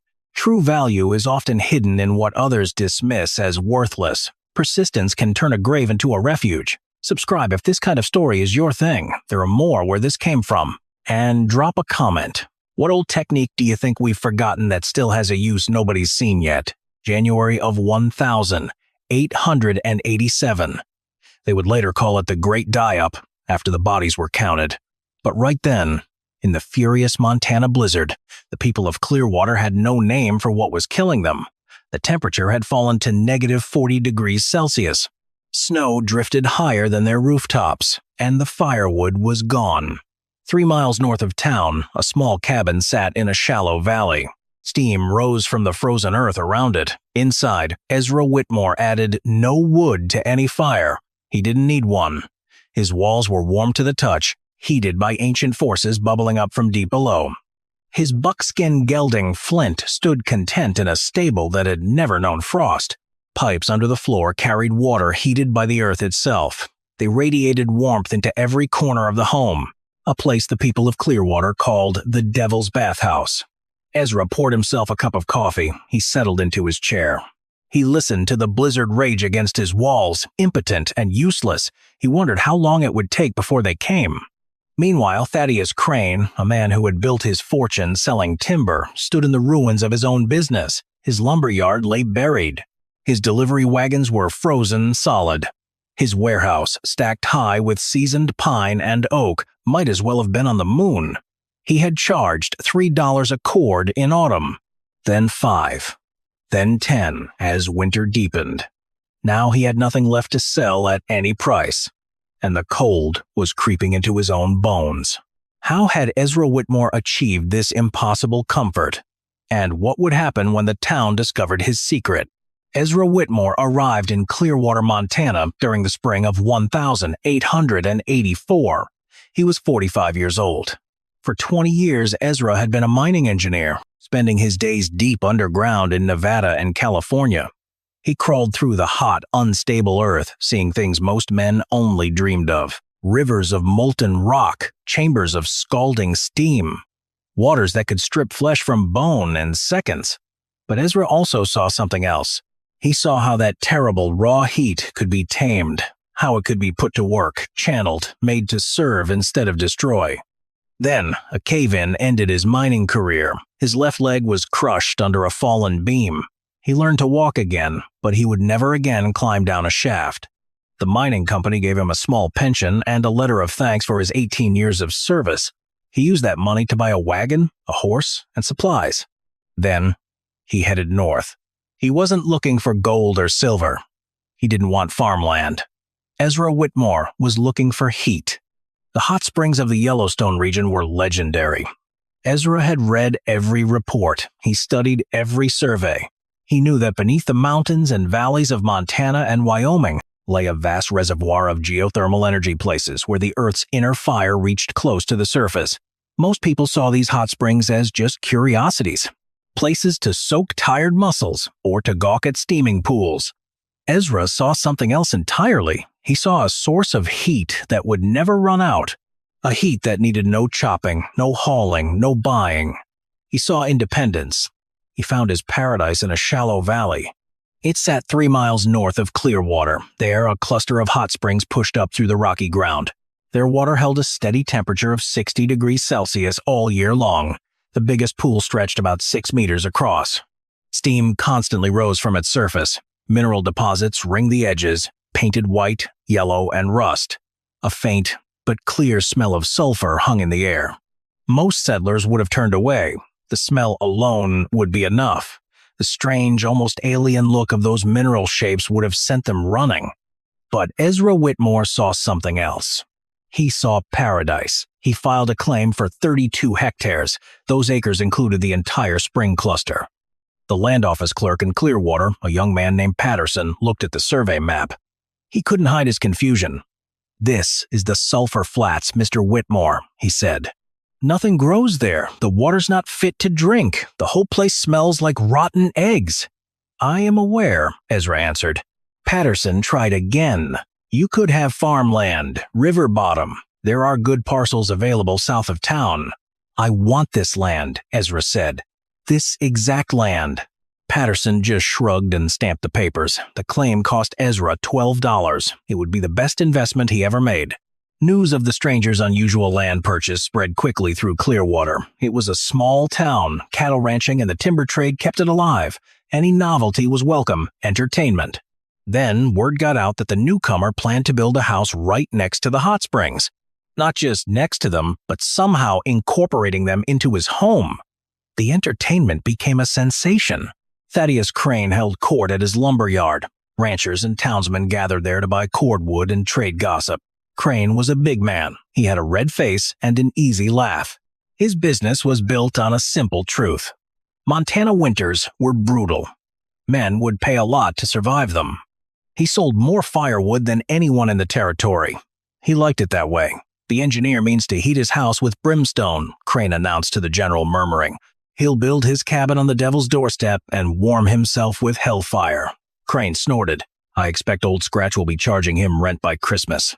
The nickname stuck. From that day forward, Ezra's claim became known as the Devil's Bathhouse. Mayor Rutledge was a cautious man. He owed his position mostly to Crane's money. He shook his head with practiced concern. "It's unwholesome," he declared. "A man living in sulfur fumes. It cannot be healthy. I would not be surprised if he takes ill before the first snow." The women of Clearwater were less reserved. Dorotha, Crane's wife, led them. They spoke of witchcraft and ungodliness. They talked about a man who consorted with the forces of the underworld. Mrs. Crane even organized a prayer meeting. It was specifically to address the spiritual danger the newcomer represented. Ezra worked through all of it. The way he built his house was unlike anything Clearwater had ever seen. He started not with walls or a roof. He started with pipes. Hundreds of feet of copper and lead piping arrived from Helena, a huge expense. He dug trenches from the biggest hot spring. He laid the pipes in careful lines beneath where his floor would be. The hot water from the spring, he explained to anyone who asked, would flow through these pipes all the time. It would move heat through the whole house. Then it would go back into the earth. The Romans did this, he told Flint one evening. He tamped earth around a section of new pipe. 2,000 years ago. Hypocaust, they called it. Heat from below. Ezra paused. We think we're so clever. But the ancients knew. Flint, being a horse, offered no opinion. The cabin itself was small, but its design was special. The walls were double thick. He packed them with sawdust for insulation. The windows were small. Each one had 2 layers of glass with an air gap in between. The floor was thick stone.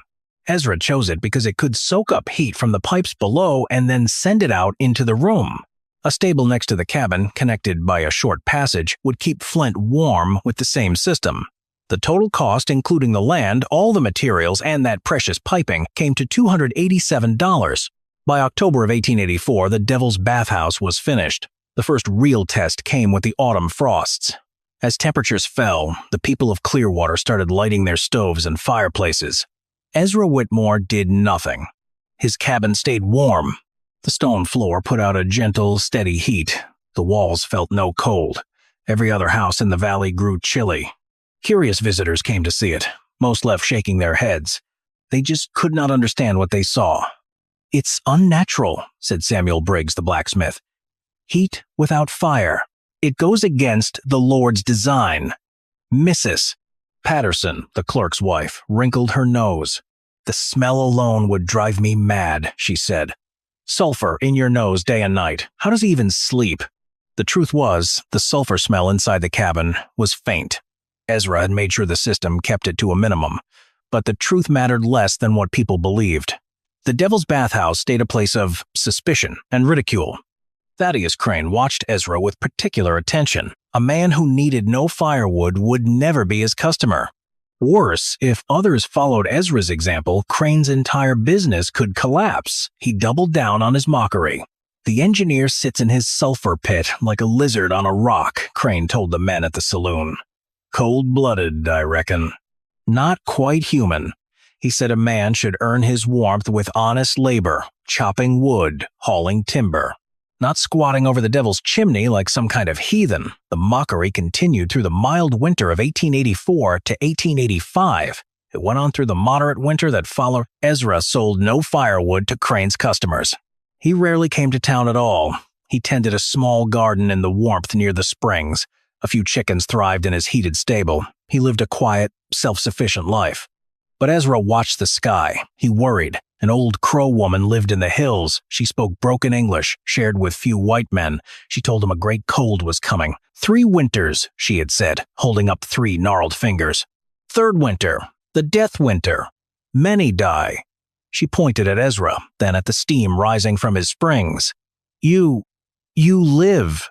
Ezra took her words seriously. The Crow people had survived in this land for generations before the white man came. They knew things no survey or scientific journal could teach. The summer of 1886 was hot and dry. The autumn was warm, almost pleasant. But Ezra noticed the signs others missed. The elk moved to lower ground earlier than usual. The beaver built their lodges thicker. The caterpillars he found were banded solid black. In November, the first blizzard struck. It was not a normal storm. It was a white apocalypse. The temperature, which had been mild the day before, plunged 33 degrees Celsius in a matter of hours. The wind rose to a shriek. Snow fell so thick and fast that a man could lose his way between his house and his barn. Cattle caught in the open froze where they stood. The people of Clearwater huddled around their stoves. They fed them everything they had. The storm lasted 4 days. When it finally broke, the town emerged to a world transformed. Snow lay in drifts 6 meters high. The roads were impassable. The cattle, the foundation of Clearwater's economy, were dying by the thousands across the open range. And it was only November. The winter of 1886 to 87 earned its place in history. It became known as the worst the northern plains had ever seen. Storm after storm hammered the territory. The cold was brutal. Temperatures rarely rose above zero, often plunging to 30, 40, even 50 degrees below. The snow never melted. It just piled higher, burying fences, then buildings, then hope itself. Firewood became more precious than gold. Thaddeus Crane had started the winter with his warehouses full, but his stock vanished with terrifying speed. Every family in Clearwater burned 2 or 3 times their normal amount, just to stay alive. The demand was endless. The price of a cord of wood shot up to $5, then $10, then $20. Desperate men who had never stolen in their lives started eyeing their neighbors' wood piles. By January, Crane had nothing left. His delivery wagons sat frozen, buried in drifts. His logging crews couldn't reach the forests. For the first time, Thaddeus Crane had nothing to sell. Even his own family began to shiver. The death started quietly.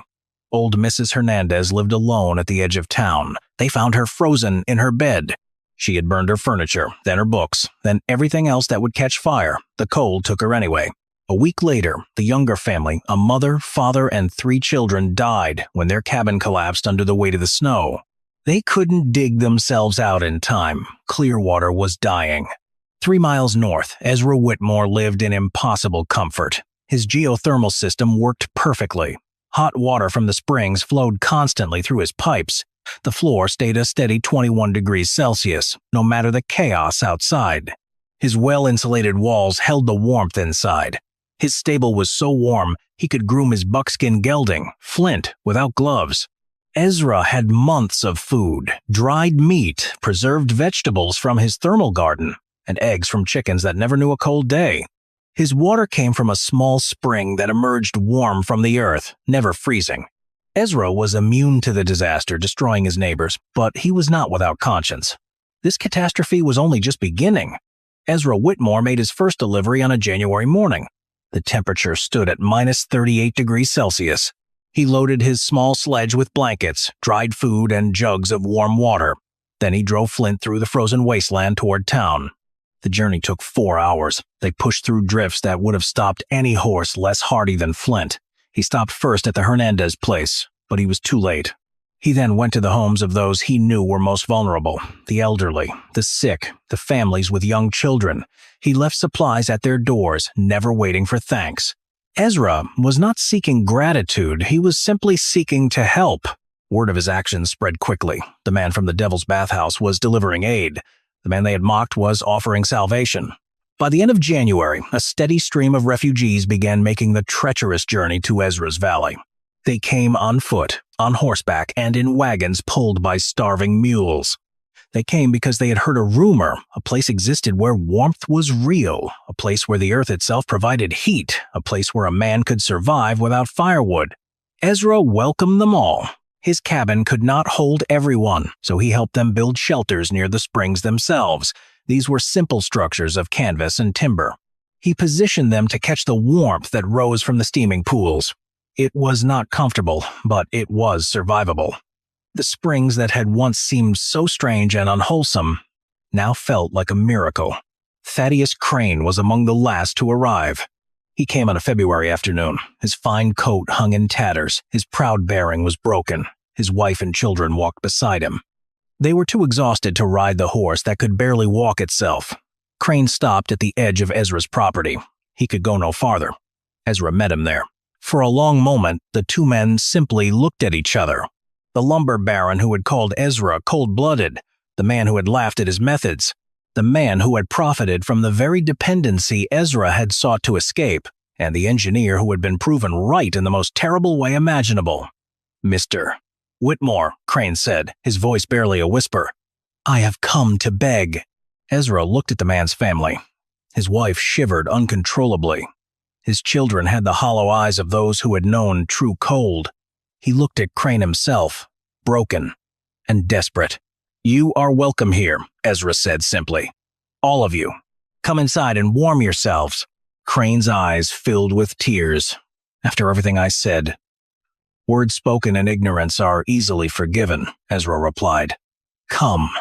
The springs do not care who mock them. They offer their warmth to all." The Crane family was given a place near the largest pool. The heat there was strongest. Thaddeus Crane, who had built his fortune selling warmth to others, sat in silence. He let the Earth's fire thaw his frozen bones. 53 people found shelter at the Devil's Bathhouse that winter. Not one of them died.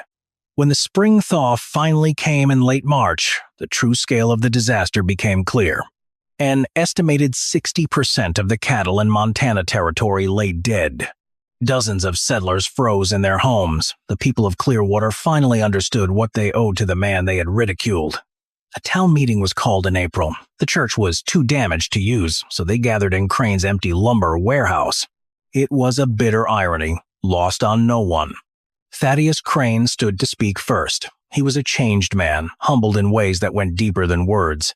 2 years ago, he began, I stood in this very building and called Ezra Whitmore cold-blooded. I said he was not quite human. I mocked his methods and questioned his character. He paused, his voice thick with emotion. I was a fool. A prideful, ignorant fool, he continued, drawing a sharp contrast. While I was selling firewood at $10 a cord, he was giving warmth away for free. While I was getting rich on other men's desperation, he was planning for a future I refused to see. He turned to face Ezra, who sat quietly in the back of the gathering. Mr. Whitmore, you saved my family. You saved this town. I do not ask for your forgiveness. I have not earned it. Crane's voice dropped to a plea. I only ask that you teach us, show us how to live as you live. Help us build a community that will never freeze again. The warehouse fell silent. Every face in the room turned toward the engineer from Nevada. Ezra rose slowly, his bad legs stiff from sitting. I came to Montana seeking independence, he said. I wanted to need no man for warmth, to answer to no one for my survival. What I found was something different. He looked around the room, at the faces of those who had mocked him, avoided him, called him names. I found that independence means nothing if your neighbors are dying. I found that the warmth of the earth is meant to be shared. He paused again. I will teach anyone who wishes to learn. Not because you have earned it, but because knowledge, like heat, does no good when it is hoarded. He looked at them, a quiet strength in his gaze. The springs are there for all of us. Let us use them together. When summer returned to Clearwater, the town began to rebuild, not the same way as before. This time, Ezra Whitmore led the way. They mapped out all the hot spots, the springs and seeps bubbling up from the ground. Then they put down pipes. They built structures to catch the earth's heat. The community would never again depend on a lumber merchant or a woodpile. Thaddeus Crane completely gave up the timber business. He put all the money he had left into this new heating system. He worked beside the very men he used to take advantage of. It was, he said, the first honest work of his life. Soon, a phrase became common in town, building on the springs. It meant looking past the obvious. It meant finding value where others saw only trouble. People spoke it with respect, almost reverence. Ezra Whitmore lived to be 79. He never married, but he became like a father to the whole community. He taught generations of settlers how to use the earth's warmth. His first cabin still stands today. It's a historical site. The pipes under its floor still carry hot water. The springs still bubble up, unchanged after all these years. On the wall of that cabin, someone carved a simple message long after Ezra was gone. It reads, "The earth remembers heat." The old crow woman, if she ever knew how her prophecy came true, would have understood perfectly. That winter of January 1887, the Great Die-Up, ended with Clearwater transformed. It became a resilient community, self-sufficient, built on shared warmth from the earth. That change shows us something important. When times are good, a truly new idea often looks foolish. People laugh at it, but when things get hard, when crisis hits, those same unconventional ideas can become salvation. This happens when they come from a deeper understanding of how the natural world works. The earth offers gifts. We just need to be wise enough to see them. If Ezra Whitmore's story sparked something in you, subscribe. And tell me, what foolish idea today do you think might be tomorrow's salvation?